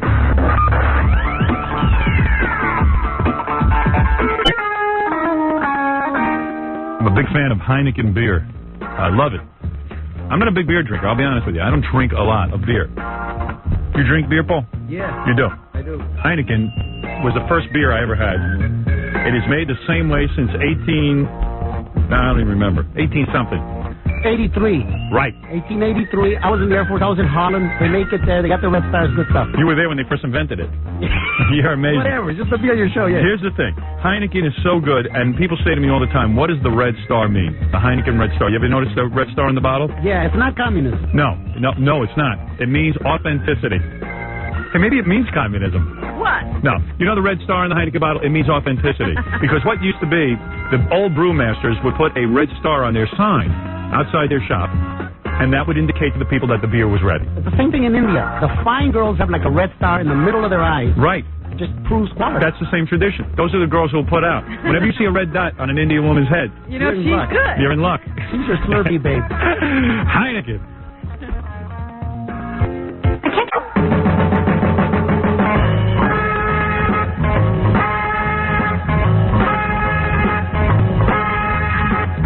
What is this?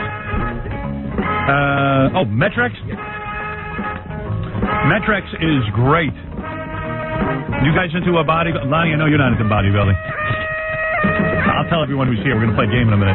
Richard Johnson. You look like a lineup going. I know everybody's going to pick me out. I know. Wait a second. This guy looks like Jeremy, the porno guy. What's his name? Ron Jeremy. Yeah, right, Jeremy over here. This guy looks like something out of the Brady Bunch. Yeah, and you. Paul, what about Metrex? Do you know what this stuff is? No. For guys who are on the run like you, sometimes you gain weight because you don't have the right nutritious meal to eat, so you just grab some junk food. Metrex is a bar, but it is proper nutrition. It is really healthy stuff. All in one bar. You get all your protein, all your carbohydrates, and the proper amount of fat. Let me ask you, Howard, does it have balance nutrition? That's Yes, right. That's yes. what we're talking about. Yes. Balance. With a Heineken. What is that with a Heineken? Yeah, no, I don't think so. Richard, you're a troublemaker. Richard, you're going to blow a sponsor. Yeah, you're going to mess everything up. You're confusing all the commercials. Metrex. I love the peanut butter cookie dough. I love the chocolate chip cookie dough. I love the fudge brownie extreme vanilla. Metrex is engineered nutrition that helps you get in the best shape of your life. Buy it today. Metrex. 92, 3. Rock. Any other voice phrases you'd like to do to 5-year-olds? We're back. It's a good show. That's a damn good show. We're back. That's big boss, man. Same dang old New York boy. Get the show about nothing. The Howard Stern Show. Robin, you know early on, what is my game show getup? I'm dressing like Alex Trebek. Hey, Robin, you know nobody loves game shows more than me. I wanted to be a game show host. That was my desire in life. Of course, I was relegated to this. But I actually wasn't. you were a game show host. You did the dating game. The newlywed game. The newlywed game. Yeah. Was that torture or what? It was, because people like old folks from the South were writing letters going, "You big bastard! What did you do with Bob Eubanks?" Yeah, right. Like I took his job. Like I walked You into a sick studio and bastard. go, Where's Bob "Get outta Eubanks?" here."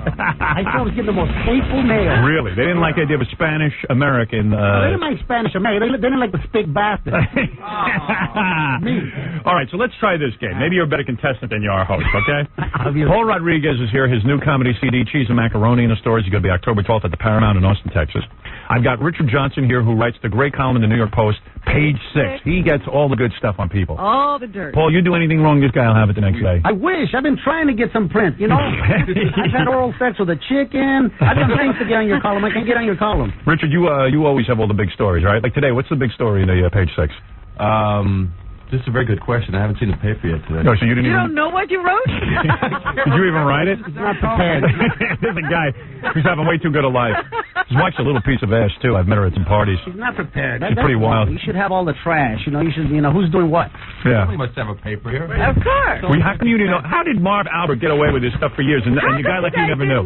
He was paying him off. You know, actually, I did the first story when he split with his wife, Benita. Yeah. And actually, he called up and thanked me. I guess he felt that we handled it tastefully. And I mean, Marv's a wacky. I didn't know why he wouldn't. Marv is a wacky guy because even after he always thanks the press, no matter how bad they treat him.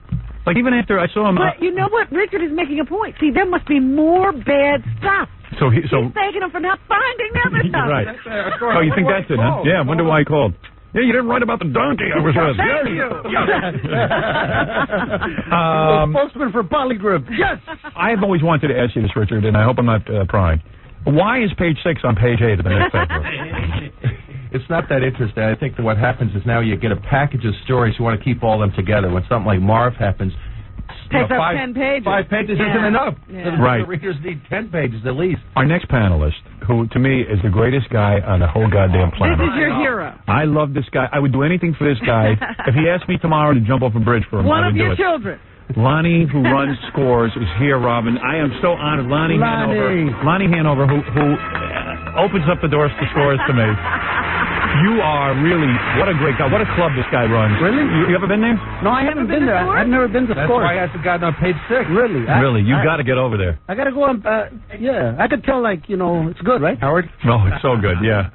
Did Lonnie ever see Princess Di's ex-boyfriend hanging around there? Because we read in the paper he was there all the time. Yeah, Dodi Al-Fayed. Was he at Scores all the time? Well, first I have to say to Richard, I'm sorry we never called you about that, but he was just a regular customer. Right. I mean, what's a regular? What do you mean? How often Someone who lives in the back room there. Someone's got a couch there. That's regular. That would be me. Yeah. Yeah. Not unusual for a billionaire to come in with 10 security people and rent out an entire champagne room for the evening. Uh-huh. And for them, $20,000 or $30,000. It's not unusual. The at all. $1 bills. Wow. I was at a topless bar in Vancouver. Yeah. Yeah, they're known for their topless bars. Asian. Yeah. Oh, yeah. You dig that, huh? No, I had the biggest breast in the bar. What do you go for mostly? White chicks? What do you go for? Hey! Hey. It's a joke, Howard. You're right, okay. That's all over. You should see the paper cut. What do you go for? White chicks, black chicks, Hispanic chicks? What's your thing? My theory is this. Yeah. Latinos come in all colors. We're black, we're white, we're brown. Hell, the president of Peru is Japanese. What does that say about Hispanics? Yeah, but what do you... We'll sleep with anything. Anyone. Yeah. Why did Princess Di never come to Scores with Dodi Al-Fayed? Did he ever try to bring her in there? Was there a secret rendezvous there? No, as far as I know, she was never in, although we've been getting a lot of women celebrities, which we're grateful to also. Really? Well, Demi Moore, right? Who would be the women celebrities? Well, even... Go ahead, name drop. Go ahead. Why not? Richard, you know this too, I think. Well, Demi Moore was in there a lot. Yeah. Who else? Before striptease. We think that Howard has made it cool to go to Scores, so we're getting more and more women. Salt and Pepper. Oh, Salt and Pepper. They came by themselves. I like the big fat Salt and Pepper. I like that. Oh, I like that. That's for me. I can handle her. Juliette Lewis, the actress who we think is really Oh, hot. she's a little pig. I love her. And I mean that in the most sincere, complimentary way. Best way. Oh, I would love to do stuff to her. I love that. I thought Christy McNichols was your thing. Oh, no. That's not my thing. I can't handle that. I don't think she wants a man. All right, listen. No, right? Am I right? She's not into it. I don't know. I read in the Inquirer. She never said. Oh, she never said? No. I disagree because I remember flying to Canada, to Quebec for the Ice Festival years ago with Christy, Judd Nelson. Oh, really? What's her name? Suddenly Susan. What's her name? Brooke Shields. Brooke Shields. Was she put out Brooke Shields? Hold it. Yeah. I got a great story. And then the girl that was in the Superman thing. Lois Lane? Clark Kent? Terry Hatcher. No. The original. Oh, Margot Kidder. Margot Kidder. A whole plane of celebs, right? Right. Going over there, and I remember she had a waiter. Really? Yeah. So she goes for guys. Yes, she does. There you go. Well, now we've got next. I hope you're listening, Christy. I'm trying to stick up for you, baby. And Juliette Lewis, every opening screams, film me, as far as I'm concerned. I think. All right, anyway, listen. Guys, the reason I called you here, I want to try a new concept for a game show. I'm going to ask you to wear your blindfolds. You guys are three bright guys. Put them on. We're bringing in a guest. Yeah, don't look, because, okay, the guy's going to come in. He has a secret. I will tell you this. He happens to be a stand-up comic. He says, he's just starting out. He's going to do a little bit of his act. You can ask him a couple of questions until you get a no answer. And then you try and guess the secret. Fair enough? Fair enough. All right, good. Okay. All right. This is called What's Up with My Secret. And here he comes. All right. All right. Go ahead. Do a little bit of your act for the guys. Well, I'd first like to say, I was just downstairs at the payphone, and I seen this book they got called The White Pages. Right. What's up with that? Whole book full of white folks' phone numbers. Right. You know what I'm saying? Yeah. And it's like, even them little Japanese folks had their own phone book to themselves. Right. You know what that's called? What's it? Yellow pages. Yellow Yeah. pages. So the white folks got the white pages, and the yellow folks got the yellow pages. How come they ain't got no black pages? Right. What's up with that? Right. They ain't got no black pages. Oh, I'm gonna tell you how come. The brothers out there listen know exactly why. Because all the black folks are disconnected. That's how it goes. Nah, it's cool. I'm gonna tell y'all what I'm gonna bet. I'm gonna write me the first black pages. Book won't even have phone numbers in it. Just location where a brother hang out. Oh, baby. You look up down there, the book say, hangs out on the corner, 125th and Broadway. You're right. That's the first black pages. There you go. Well, it's good to be here. First off, I got to say, I am sick and tired of you white folks. Why? Because y'all be tripping. Why? Tripping like Scott P. Pippen. I just spent the whole summer chilling out at the Hamptons. Right. You? Where's the Hamptons? Lionel Hampton's house. Oh, I hear, brother. Right. You watching some movies? Yeah. I seen this movie I loved the other day called The Texas Chainsaw Massacre. You like that one? I love that film. Mhm. It's a delightful tale about a family down in Texas that go around chopping up white folks. I love this movie. I give this film 4 stars because it got 4 dead white folks in it. That's an inspiring movie right there. Right. It makes me want to go out and chop up some white folks.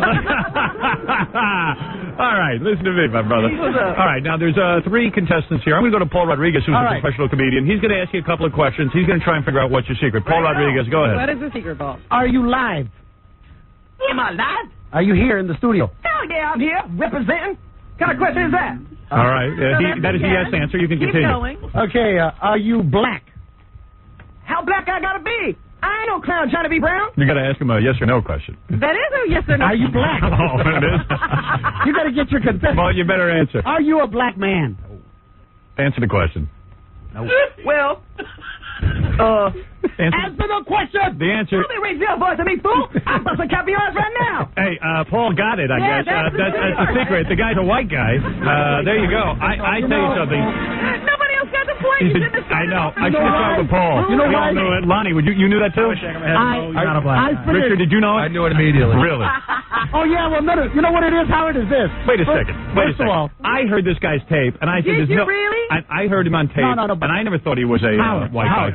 I grew up in Compton, in South Central. I grew up in a black neighborhood too. Howard, You're- but you're- I never heard his tape. I was told that he Yeah. first of all black. Right. And when he started his tape, He sounded too much like Chris and Rock. I said to myself, That's exactly like Chris Rock. No, he sounds like a white guy. No. And he could be a black guy. Howard, he sounded blacker on that tape. He really sounded. Neil Feinberg. This is Neil Feinberg. Oh, he is black. Neil Feinberg, you go into clubs and you do this. Now, do you get in trouble with black people?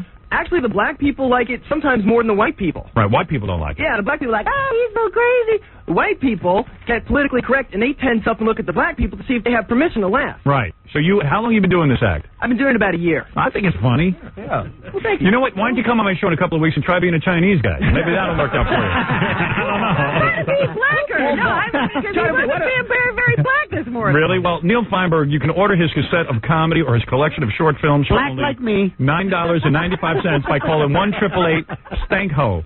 That's right, 1-888-STANKHO, or by sending a check or money order. How did we get that number? We were trying to get that number. I know. The P.O. Box 121H, Scarsdale, New York, 10583. Now, Does it have the regular spelling of Stanko? yeah, STANKHO. That's the correct one. And do you date mostly black chicks? Yes. You do.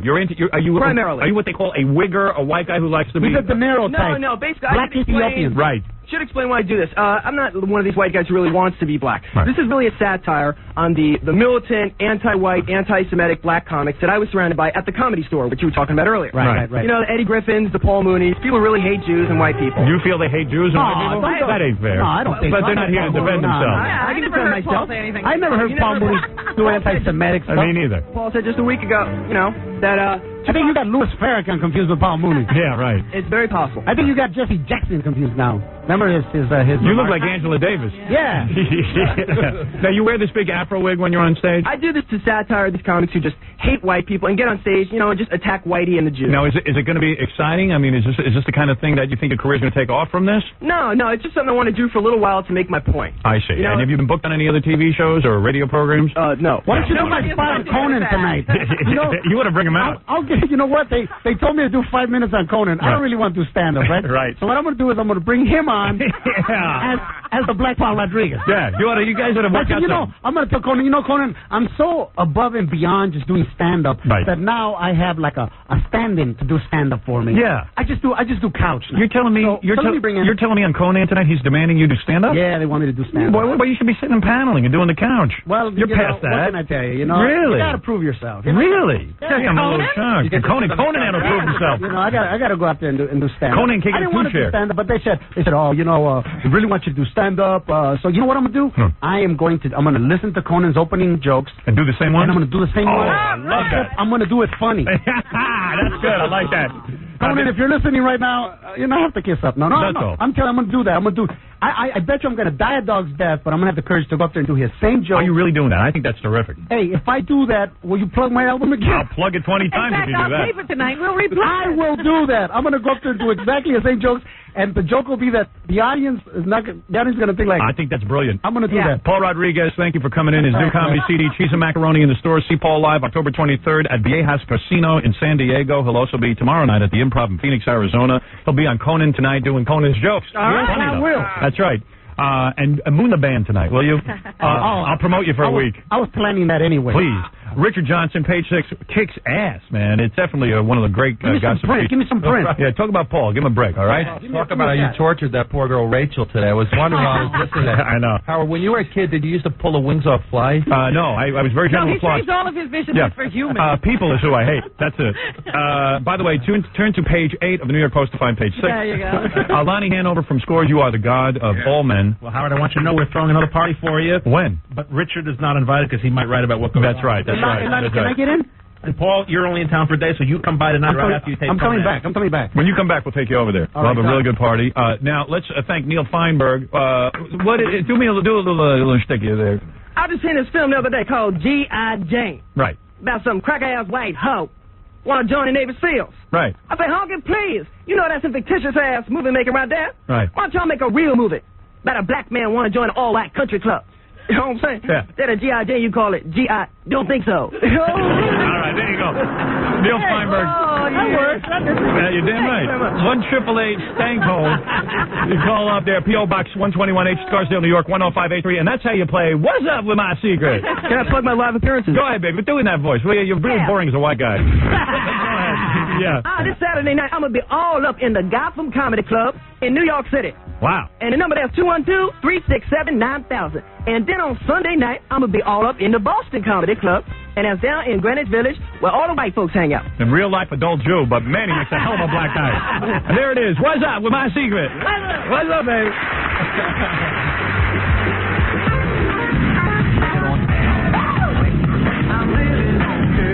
What I cannot prevent entering my home are the sounds that come in over this radio. 92.3. Hey, a lot of people are wondering why Heineken uses Red Star in their advertising. Actually, it's been on their bottle since they've been brewing their beer. It's a sign of authenticity. The best ingredients brewed in the same way in Holland since 1886. The Heineken family doesn't follow trends. They don't pretend to be something they're not. They just make the best beer they can, and they make it consistently great. Jackie's moaning over there. He loves it. I love it. It's so good. Well, they must be doing something right because they're in more countries than any other beer in the world. Everybody recognizes the golden beer in the green bottle with a red star. You should try some yourself. It's the beer other imports wish they could be. Authentic and true to the original recipe, Heineken. It's all true. Heineken. You low-life scum are listening. Well, the doc here says I need minor brain surgery. You are listening to the Howard Stern Show. On the Howard Stern Radio Network. Hey, look, I'm back. What are you mad about, Liz? Real quick, because I got to do news. What's the matter? don't think that you should put down community colleges where you get the grounds to put them down. I mean, I go there and I'm not stupid and it's not. What was your grade point average in high school? Excuse me? What were your grades in high school? 3.7 GPA. And you went to a community college? Yeah, just because basically I can't afford to go to any other college. I don't know, man. There's too many colleges in this country. I guess so, but I mean, you know. That's my thought. I mean, there's just too many colleges, Robin. Something's got to give. There's one on every corner now. One on every corner is basically extension of high school. Yeah, unfortunately there is, but, you know, I really can't afford to go any other place right now. But And you couldn't, with a 3.7, you couldn't get a scholarship to some school? No, not really. I couldn't, no. I don't believe that. Well, it's true. I mean, you know. You believe that, Robin? No. There's something wrong. What were your SATs? Be honest. It was 1100. What? Yeah. 1100. Mhm. And you couldn't get a scholarship? No, actually, well, no, I didn't really try to get a scholarship. All right. I mean, I already. Who cares? You didn't look. Right. Lazy. Okay, second annual intern beauty pageant, part 2 tonight on the E! Show. It's great. Which young nubile intern will be crowned our lucky winner? The exciting results tonight on the great E! Show. Way too innovative for an Ace Award nomination. Charles Grodin show deserves it, I believe. I think he should win. So anyway, that was fun today. Paul Rodriguez, good. Dice, that's how you're a guest on a show. Listen to Paul Rodriguez. Comes in, has preparation, he's human, can ad-lib, he's into it. Good guest. Doesn't take himself so seriously. Yeah, there was a woman on the phone, I didn't see it. She says she claims Paul offered a waitress at the Miami Improv $1,000 to go to bed with him. Really? Darla, is that you? That's me. You say Paul Rodriguez? I wish he was still here because I would ask him this. I was hoping that you guys would pick up. I didn't. You know what? There's a computer in front of me, and sometimes I just get lost if someone's doing really good and they're You didn't fun. see it. Yeah. Well, he did. Were you the girl? No, I wasn't the girl, but she's a friend of mine, and she was pretty insulted. And even said that the guy Why? seemed pretty nice. Why was she insulted? That's a nice offer. $1,000 bucks. Well, from how he sounded, you would think that he wouldn't have to offer a woman $1,000. But maybe you didn't want any hassle. You didn't want to like date her and stuff. You just wanted to do her. He probably could. Probably insult her with the money. I think probably he was passing out a few hints. She wasn't getting them, so Yeah. he decided to get right to the point. He might have been in a rush. No, the guy went there after his shows. He sat there. He got drunk, started rambling on about all kinds of weird stuff, and Maybe it was a joke. well, it didn't seem like one. All right. Anyway, But it was funny. I wish he was there to have been able to have backed it up. that would have been great. I'm sure. He talks about getting laid all the time. He's pretty honest. He would have talked about it. Probably pays a lot and gets laid. Yeah. You know what? I'd give a girl $1,000 just to do me. Why not? She was really hot. No hassles. I've never paid anyone, but You seem like a nice guy. hey, I'll give you $20 to rub my feet. He's an admitted pig. He's not pulling any punches. He Right. said he's a But pig. wouldn't you agree? I mean, if someone who talks about getting laid all the time, I mean, why would he even have to offer anybody any money? He's not here to defend himself. I know. Okay, I'm sorry. That's my fault. I should have looked at the computer, but we were in the middle of something. So, That's okay. all right. Are you hot? I'm very hot. Yeah, you sound it. I have a cold, though. Oh, that's all right. My voice is distorted. It's coming through. Okay. Although well, I thought that girl with the guitar was going to be good looking. She sure fooled me. She told me she was 5'10", 125 She pounds. came with advanced advertising. Her Right. brother told you she was hot. Yeah. I can't believe you can get people to come into your station and do the things that they do. I bet you I could get you to do it. I bet you couldn't. You'd be surprised what I could get you to do. Probably. All right. Thank you. Anyway. I'm sorry we didn't get to that. Keep your name on file. Next time Paul comes in, we'll talk. All right. Okay. That girl's at 125 pounds. Each of her breasts weighed 125 pounds. She was not a bad-looking girl. Right. Hey, let's do some news, Robin. Everyone's waiting to hear what the events are of the day. Well, I got some shocking news right here, Howard. Fred did some jokes? No. Not that would...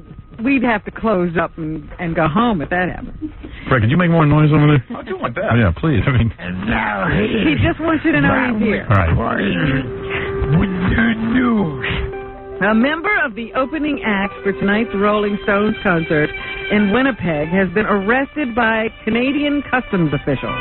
For what? The 29-year-old member of the Blue Traveler rock band was arrested at the Winnipeg International Airport after a search uncovered a small amount of cocaine. Hey, Johnny? I don't know. John Popper? He was released a short time later after promising to appear in court.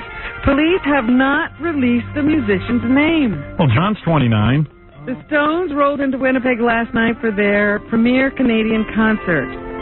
The tour promoter I thought John just did food. I didn't know he did coke. says Canadian, but he said he was going to be dieting. Oh, well, then that's a diet aid. Oh, not John. I don't know, Howard. Can Steinbrenner get him off? Does he have any involvement in this? Oh, that's the other guy, Anthrax. Wow. No kidding. Gary, try and hunt John down. Quickly. Tell him we need the first exclusive on this. They wouldn't give a name, so we're up in the air as to exactly which member of the band it was. Gary, call John's office and see if we can't somehow hook up to his people. Maybe he can give us a statement. That'd be great. It sounds like it's John because John's 29, but that doesn't mean it is John. No, they didn't say a big 29-year-old. But they do say something interesting. They say they gave him one phone call, and he called Chicken Delight. So it must be John. There's a clue. Yeah. Oh, man, I hope it's not John. I would hope not, too, because, I mean, he's got enough trouble. Yeah. Oh, that's terrible. He doesn't need to have that problem as well, do you think? Can they bust you for that? Just a little bit of coke? Yeah, when you're crossing a border, they do that. Wow. So we'll have to wait and see exactly which member of the group it was. He ought to throw himself on the mercy of the court if they can support the wage. He's not throwing anything anywhere, I don't think. He's too fat and crippled for jail. Well, they did release him, so. Well, if it is him, that would explain his rambling speech at the MTV Awards. Because he's a pretty bright guy, and you know, you say to yourself too. In all seriousness, people go, "Gee, how could somebody go to the airport with a little bit of coke?" I mean, they know that they're going to be going through customs, but I'll tell you how it happens. Yes, please enlighten us. Like if the guys have a little bit of pot, like guys who smoke pot, guys who do coke, guys who do stuff, guys who even carry guns. What happens is like it's so part of your life that like you know you don't have to bring your bag of coke and your bag of pot, but like you could have a little bit of coke in your pocket or something.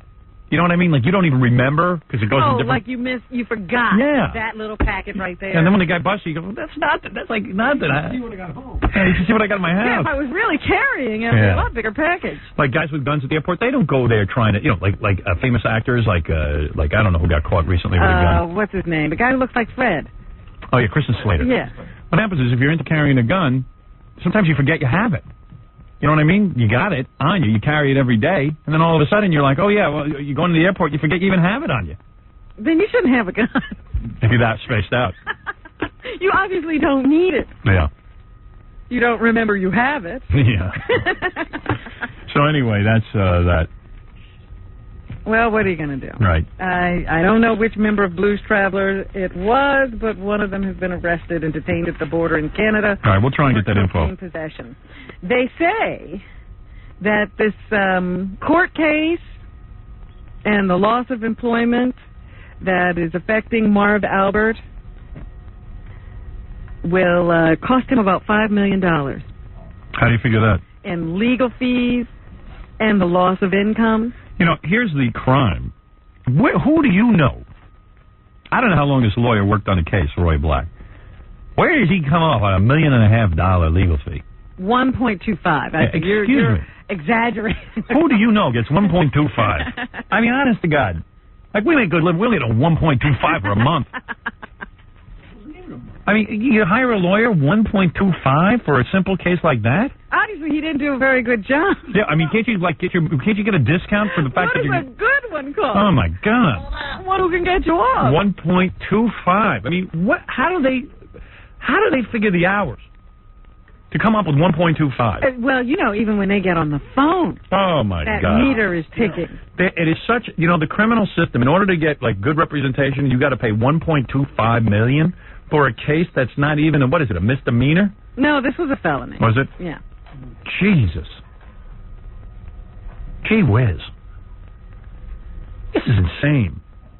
And of course you want the best lawyer. I mean, you want the best lawyer money can buy. You tell me the best lawyer costs $1.25 million? Yes. Who's going to pay that? They're going to put the lawyer in jail for robbery. This is a good incentive not to get in trouble. You're not kidding. You look at the legal fees for defending yourself. I want to use the F word.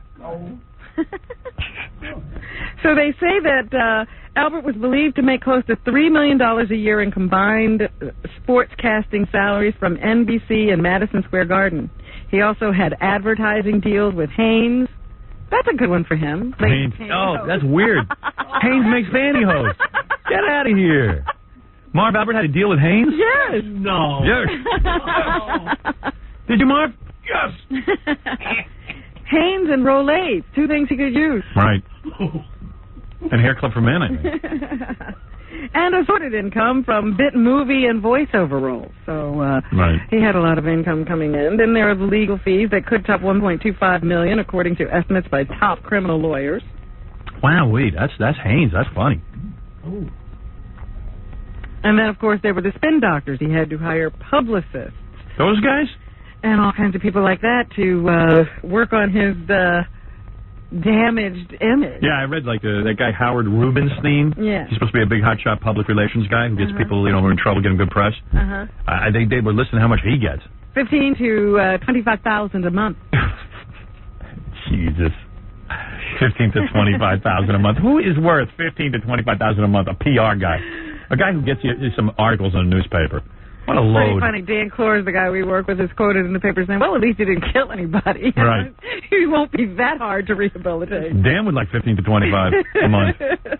And private investigators, they say, got at least $100,000. These are all guesses. People who do this stuff for a living are estimating what it might have cost. They do it for a lot less for other people. Because how many people can afford that kind of money? Absolutely. Nobody could get anything if this were the case. So why does Marv Albert have to pay all that money and other people don't? I don't know. It's weird. Weird. Marv, it's costing him a lot of money. Well, there you That's the go. bottom line here. They also say that Marv went to Syracuse University. I don't think he graduated. I thought he went to community college. No, he went to Syracuse University. And his picture hangs in their Hall of Fame. Syracuse has a real good communications department. Yes, they do. Supposedly, that's what I've heard. I know Dick Clark went there. And Well, there's an endorsement. Didn't he host Bandstand? Did you imagine going to college to host Bandstand? Jesus. He did a lot with that education. Hmm. But they say that the school has no intention right now of taking Marv's picture down from the Hall of Fame. But they're gonna erect a statue in the girls' locker room. Hang your panties on it. Hang your panties on a statue. So far, Marv is still in the Hall of Fame.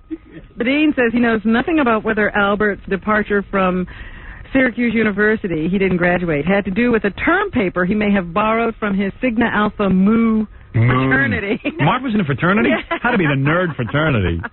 I thought cool guys only get into fraternities. Well, somehow he slipped by. He must have been the life of the party in college. Yes. Yes. Well, we said those fraternity guys seem a little, all that hazing stuff. Seems a little gay, don't it? Can be a little gay, don't you think? Yesterday, all my troubles seemed so far away. Yes, yes. Now it looks as though they're here to stay. Yes. Oh, I believe in yesterday. All right, enough of that. So anyway, Marv is still in the Hall of Fame. He's not been taken out yet. Now $1.25 million I have to pay to my lawyers Yesterday. and Howard Rubenstein. I believe I had a lot more money yesterday. Can we find Marv in that West Side penthouse and get an interview? We got to get a hold of him. I almost had an exclusive with a woman Oh, maybe he I bit. could try her number again. All right. Let me see if I still have it. I think Gary took it away. Yeah, hey, Gary, if you got that number, I'll try it again. But no one seems to be picking up. At least earlier they weren't. Yeah, maybe they're all awake now. Yes. Yesterday. Yesterday. Suddenly, I'm not half the man I used to be. There's a bra strap hanging over me. Oh, yesterday came suddenly. All right, here we go. All right, I have the number for the woman. I can't dial the number on the air, obviously. I got to get permission. Yeah. So let me see if I can handle this. Okay, let me see if I remember how to do it. Boom, boom. Okay.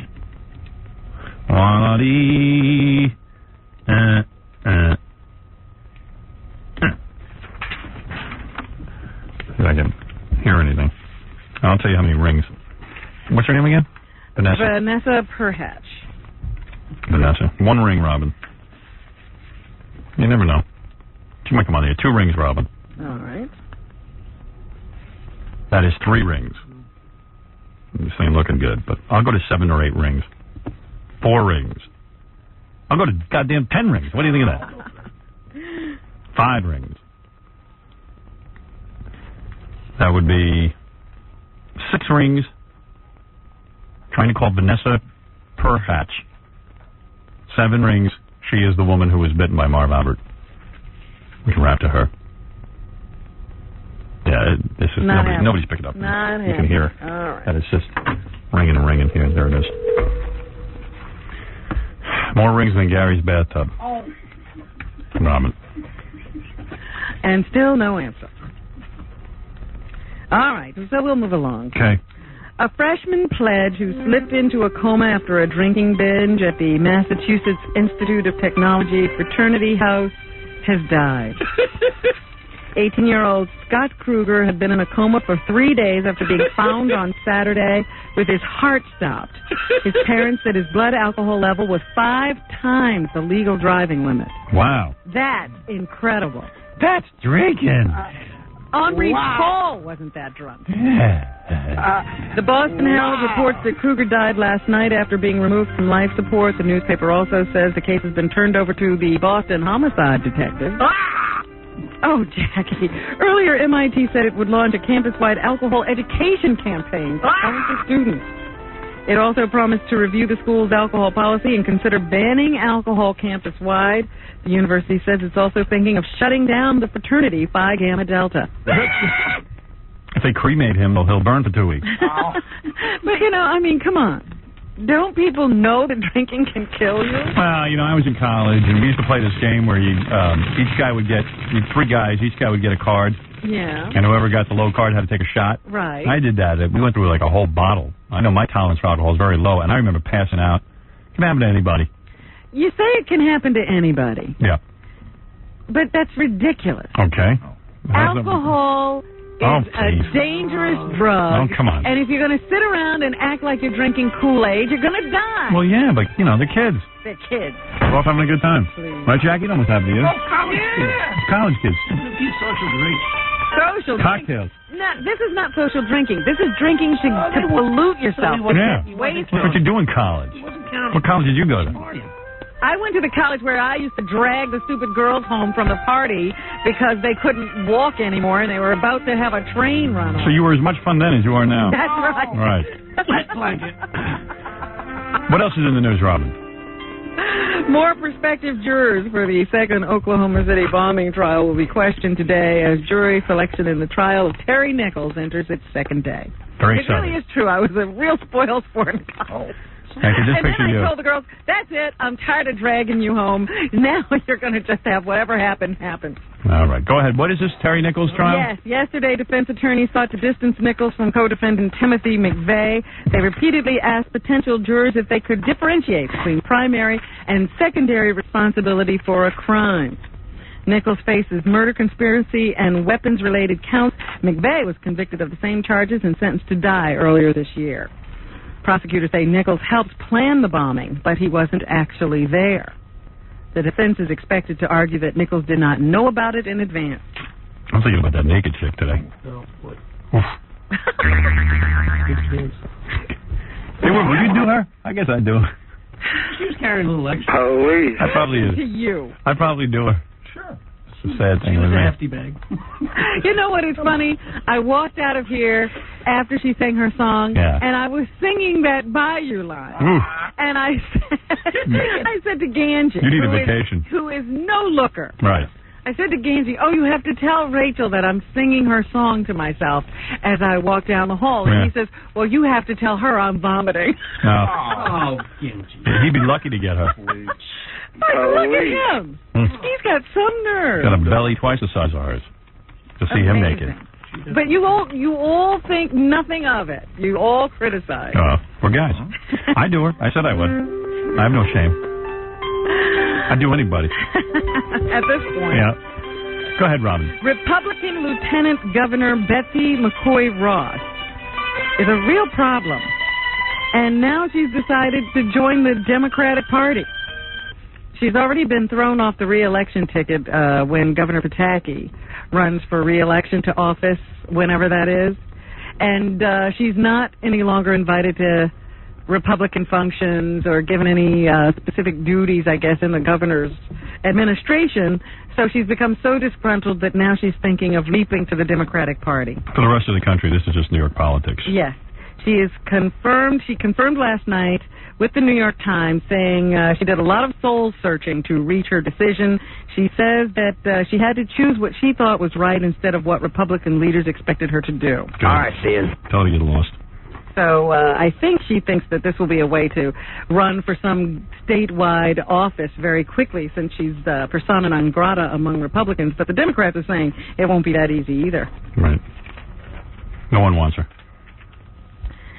The search for a missing 11-year-old New Jersey boy may have ended. An autopsy is scheduled this morning to determine the identity of a body found late last night in Jackson Township, New Jersey, in the central part of the state. This is so sad, man. The body is that of a male between the ages of 10 and 13. Authorities aren't confirming whether the body is that of Edward Werner, who has been missing since Saturday afternoon. He was last seen selling holiday candy and wrapping paper door-to-door for a school fundraiser. Never let your kids go door-to-door trick-or-treating unless you're with them. Isn't it horrible that you can't do this stuff anymore? Welcome to the real world. I mean, you don't send your kids door-to-door anywhere. That's what made me so sad when I heard the story. I said, children can't even go out of the house alone. I think they were saying in the paper this kid was at, like, some shopping mall, and not only was going door-to-door, but he was at the shopping mall selling some, junk for some fundraiser. And two guys ran off with him, but they've got the license plate of the car. So these scoundrels might get caught. Usually they don't. He was believed to be carrying $200 in cash from his sale, so it's probably a simple robbery. But a lot of child abductions going on. The discovery of the body came just hours after more than 100 township residents attended a tearful prayer vigil for the little boy.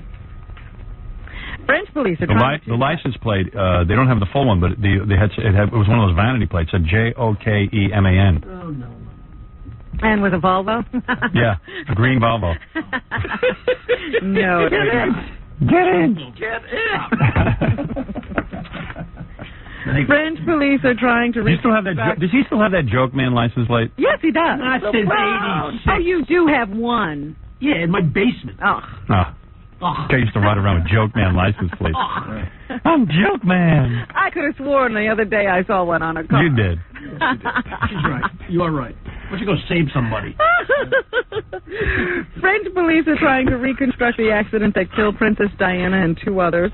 Last night they hauled her mangled Mercedes back into the Paris tunnel where the crash occurred. Right. The car was placed in 3 different locations inside the tunnel to simulate its trajectory at the time of the accident. They say there was a car in front of Lady Di's car, and the license plate was Jokeman.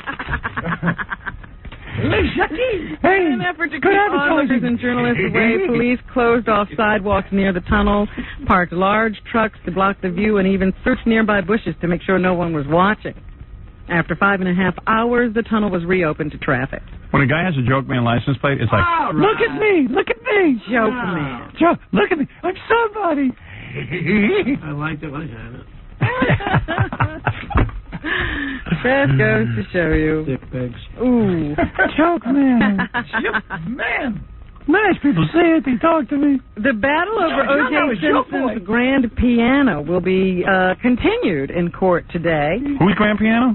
O.J. Simpson's. Remember give that to the Browns. Trying to get everything that he owns that's of my any mother's. value. Yeah. They picked up this piano, and then... Why'd they pick it up and drop it on him? There you go. I think they had to give it back because they claim it belongs to his mother. But it was in my house. The $20,000 instrument sat in Simpson's mansion for at least a dozen years, but he says he gave it to his mother the day he bought it. Yeah, then why is it in your house for 20 Why years? did keep it if you gave it to her? Take it away, give it to the Browns. Simpson's lawyers say that means the piano should be returned to Simpson by the sheriff's department. Right now, the piano is being held with other Simpson property that may be sold to satisfy part of a multi-million-dollar civil judgment against him. It happens. Judge David Perez has already heard some arguments about the piano, but he agreed to delay making a final decision until he hears more testimony. Put him inside it and burn it. Simpson will not be in court today, but his mother will testify. The O.J. That isn't my piano, it's my mother's. I got away with it, see? New York researchers say they have evidence that giving free condoms to high school students Right. does not increase sexual activity. Of course not. You ever try to get inside a high school girl's pants? Their study compares students in New York and Chicago. New York has had a condom distribution program since 1991. Chicago does not. They found the same number of students in both cities say they're sexually active. But New York teens are 5% more likely to use condoms while having sex. They got to hand out crowbars, not condoms. You know what was funny? You couldn't get laid in high school at your own high school. You had to go to another high school where they didn't know you so well and get laid there. What the hell are you guys talking in the locker room about? No, it wasn't about that. It was just that in my own school, it wasn't cool. Like, go over to Baldwin, then I could get laid. You think the girls in your school weren't doing anybody? Oh, they were doing guys from Baldwin. It was an exchange program. One researcher says it's a modest effect, but she says the difference shows making condoms available does not harm or does no harm and might do some good. What age do you think is the appropriate age for girls to start having sex? 37. Oh, stop it. Tell the Talking about truth. my girls. No, tell the truth. Appropriate age? 21. For a girl? Then why were you trying at 16? Well, I'm a guy. I had a girl, she started when she was 14. So, you know, I've had What is the appropriate age? For if I'm going to tell my daughters, 21.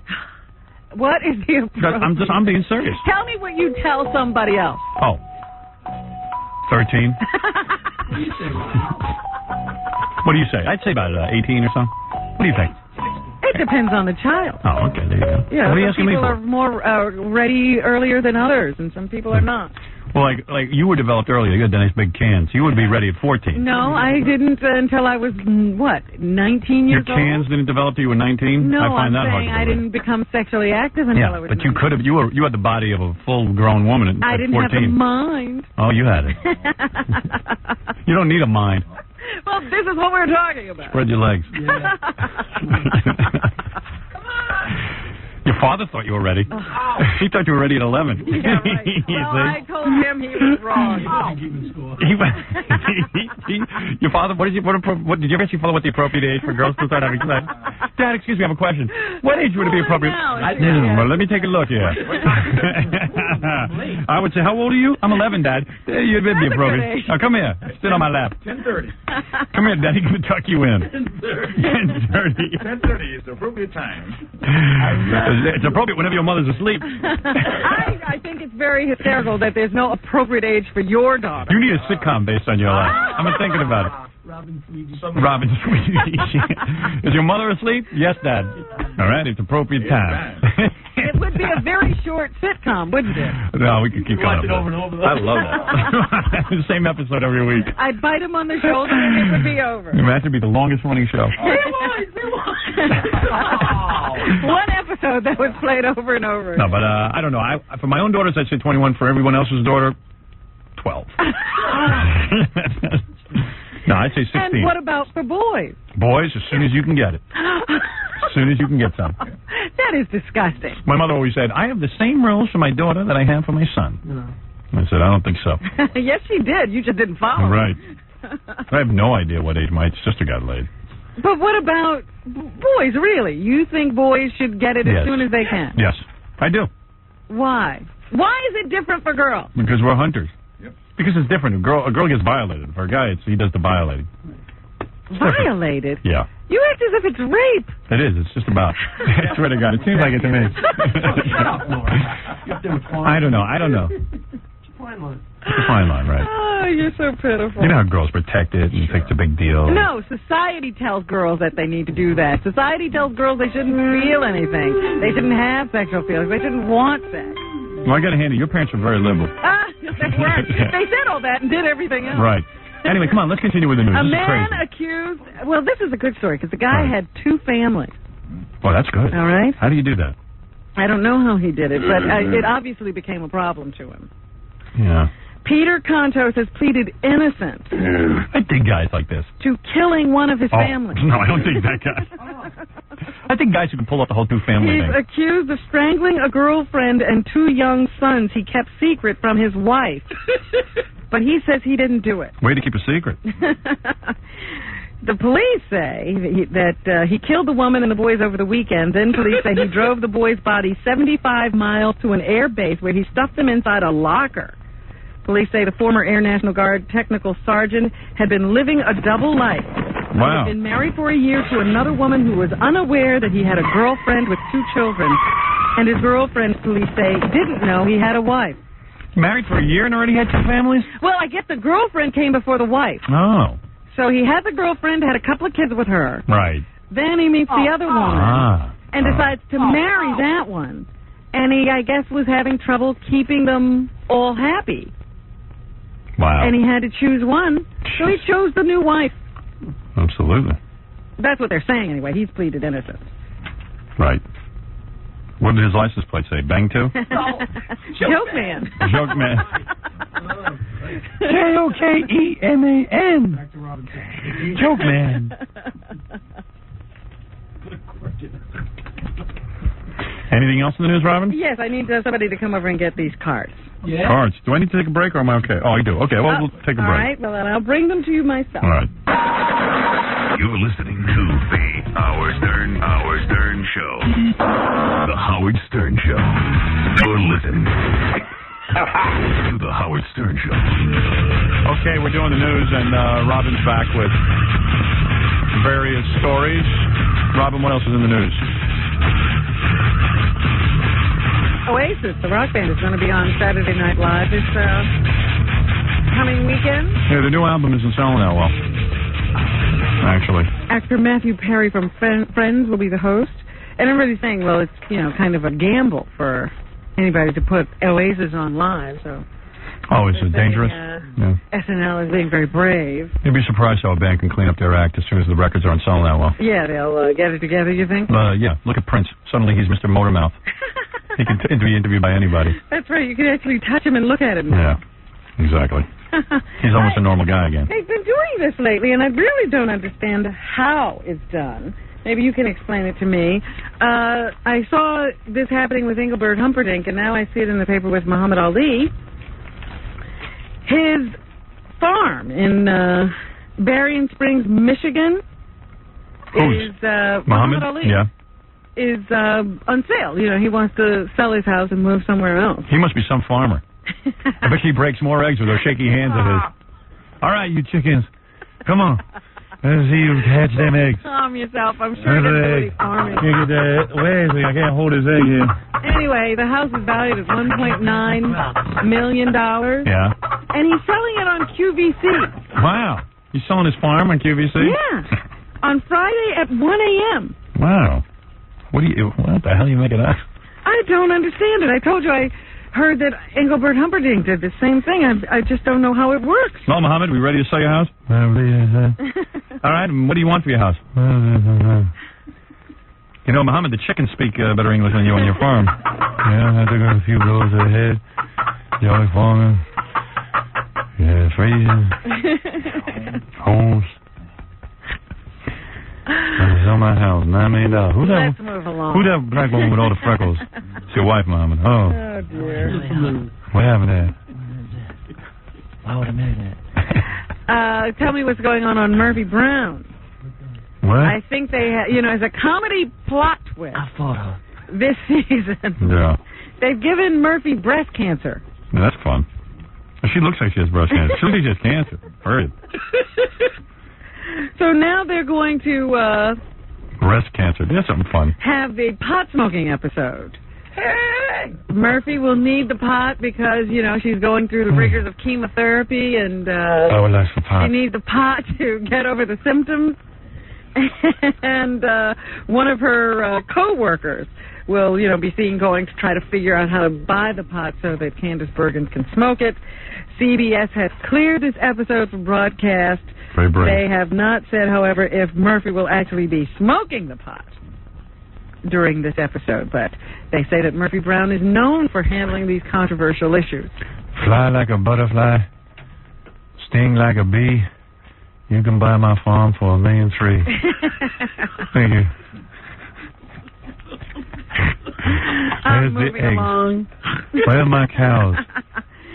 Nothing Sacred, the new ABC show that features a priest who questions some of the tenets of the church, has lost 4 more sponsors. Nice and brave. I told you 2 had already pulled out. Anything with a priest, everyone gets nervous. That was Isuzu and Weight Watchers. And now 4 more sponsors. Kmart, Electrosol Detergent, DuPont Korean Countertops, and Red Lobster have all confirmed that they have pulled their ads. It's nice. Because of complaints. Way to have backbone. There's this group called the Catholic League of Religious and Civil Rights that has mounted a campaign against this program. And they're just ecstatic. They say our adrenaline is pumping as a result of all of it. Oh, man. What a shame. I hope ABC just airs the show anyway. And they have vowed to work harder than ever to kill the show by boycotting its remaining sponsors. I'd love to investigate the members of that group, see how moral they are. They haven't even seen it yet. They don't even know what they're protesting. Suppose they're not protesting Murphy Brown smoking marijuana? About a priest. That's all they know. And it's not the priest that they want you to know. The guy who knows everything and is sure of everything. Wow. Can't even... They're up in arms about it. On the Ellen Show this week, a guy has to take LSD to date her. So you got one with marijuana, one with priest, and one with LSD. So a lot of controversial shows. Very controversial. Remember the python? I think it was a python that ate... Oh, it's a boa constrictor that ate the dog? Yeah. Poor Babette. Babette. Got eaten by a boa constrictor named Elise. Elise and Babette. People naming these things. Yeah, well, a judge has ruled that Angus Johnson can have his pet snake back and bring it home. Of course. Home is right next door where Babette used to live. And Flossie Torgerson, who lost her dog to this boa constrictor, says, I guess I'll stop sleeping now because I got no way of keeping that snake from coming right through the same door where it drugged my little dog out. Drug? That's what she said. Wow. So what are you going to do? Hey, the snake's being a snake, man. Yeah. That's what it does. Happened to live next door to one. Right. Now, getting to entertainment news. Go ahead. George Clooney, of course, is in the #1 box office movie of the week. His next project, I told you, he's in film after film after film now. His next project is The Wild Wild West. Has he made any money on any of these projects? The TV show is being made into a movie, and he gets one of the parts. Here he is talking about his next project. Already on to his next project. I'm amazed. I thought you had to actually make some money before you could get in another movie. I loved all the gimmicks, the gadgets and stuff. I was a big fan, and this script is really fun and just like a bit of a departure since there are some obvious differences between Robert Conrad and Will Smith. Will's taller. So that'll be interesting. Apparently, Robert Conrad's angry and wants to be in it. You know, of course, Robert Conrad's angry all the time, isn't he? The angriest man in the world. It wasn't a battery he had to knock off his shoulder. It was a chip. What's the matter, George? It's going to be you in a couple of years. Maybe Robert Conrad's angry because he'd like to be in a few movies. Yeah, wouldn't everybody? Yeah. You're making a movie that out of something that you made incredibly successful and you still can't get work? Right. He's a dickweed. Just laugh at him. All right. Here's George Clooney talking about the critical failure of Batman. It is funny, in defense of it, and I will only defend it in this sense, saying it's still a huge success. It still made a lot of money. It'll end up at about $250 million worldwide, and toys will probably be another $300-400 million. It's a huge success. But it ended up considerably less than I like how he's got a backpedal. He knows the movie wasn't successful, but he's got an he's full of it. $300 million. Part of that is probably because it's the fourth. Other parts of it is, I think, when you see the movie, or when I saw the movie, it was disappointing. There were things about it that were disappointing. Now, I'm going to take some time before I can do this, because I'm a little too close to it right now. I'll take a look at it in a couple of 3 months and see what it was that I could have done to make it better, to fix it. Yeah. Not been in it? Yeah. What's wrong with you? Get someone else to play Batman. I mean, please. First of all, the director completely blew it. The whole script was a horror. George Clooney it looked like he was asleep. Not that he had much to do. I mean, come on. Somebody couldn't look at this thing and figure out it was horrible? I mean, God, was everyone asleep at the wheel in Hollywood? Seems so. Yeah. And David Caruso, who was very beloved for his character on NYPD Blue, but then he walked away because he was going to become a big Stupid ass. movie star. He's now in a new TV series. Look at this guy. Michael Hayes. Look at George Clooney. He's doing ER and he's in 900 movies. You couldn't do both? Not Michael Hayes, not David Caruso. Yeah. So now he'd like to take the controversy surrounding his departure from NYPD Blue, because that's what he's known for, and transfer it into something positive for Michael Hayes. The challenge for me is because I became kind of a notorious figure. There's confusion around the He sounds like George Clooney. television show. Is if I can, and part of the purpose and the design of Michael Hayes is put the focus back on to what kind of originated that energy and that. That show will be off the air in 3 weeks. Dope should have stayed with NYPD Blue. NYPD Blue going strong, still getting Yeah. great reviews. Wasn't good enough for him. Now he's in some half-ass show. Trying to rebuild some kind of heat. He's an idiot. And hopefully it'll be the performance and the quality of the show. Good luck. Yeah, we do wish you very good luck. We're all wishing that your show goes off the air so we can laugh some more. I told you not to be stupid, you moron. And that's what's happening. Thank you, Robin. And let me just remind you that Jackie Penthouse Joke Page Martling, his 2 funny dirty joke CDs, The Joke Man and Sergeant Pecker, only $12 plus $4 U.S. shipping cassettes, videos, buy 2, get 1 free. Call 1-800-323-KING. Jackie's CDs are also available in major record stores coast to coast on Oleo Records. For more information on Filthy Jokes, visit JokeLand.com. Okay. What else do we have? Oh, yes, second annual intern beauty pageant tonight on E. I promised that woman I'd play her record. At the end of the show. The one who came in here naked. Yeah, this is a woman who came in naked, and I said to her, hey, I'll play your record. What the hell? Listen to this, and then I guess we'll go right into commercial. Okay? Here's her song. What's her name again? Rachel. Rachel. She was naked, so she earned this. Believe me, she earned it. Man. She took a lot of abuse. I loved all the gimmicks, the gadgets and stuff. Oh, that's George Clooney, sorry. Is that her? What? I think that is her. Maybe I should start from the beginning. Yeah, it was in the middle. That might not be a good idea to start in the middle. That's it. What's the name of this?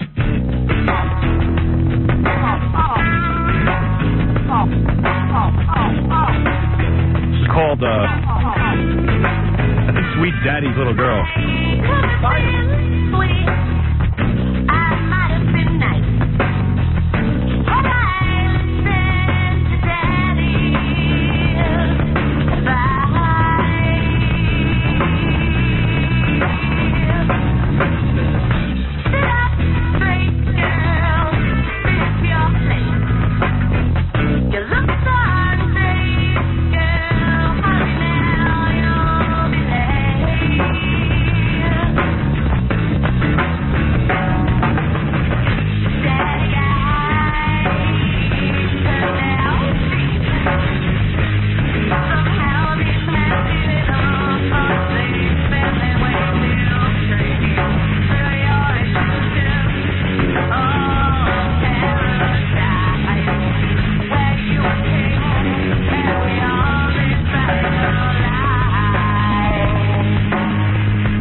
A beautiful young woman is murdered at the White House. The suspense thriller Murder at 1600 now playing on pay-per-view. In Washington, everyone has a secret agenda, you know. Everyone has a motive for murder, and everyone's a suspect. Action star Wesley Snipes is a cop on the outside. Diane Lane is a Secret Service agent on the inside. Together, they've tracked a homicide to the first family's front door. Murder at 1600. In a town like this, everyone is guilty of something. I saw this. This is a good movie. Yeah, it is. Yeah, it's fun. Wesley Snipes, Diane Ladd, Alan Alda, Dennis Miller. And Murder at 1600 on pay-per-view. The best way to see Hollywood's biggest hits right in your own home. Order tonight from Direct or your satellite. I guess Direct TV, they mean. Or your satellite or cable system. Check your guide for ordering details. It's called Murder at 1600. It's a fun movie. We're back with the Howard Stern Show.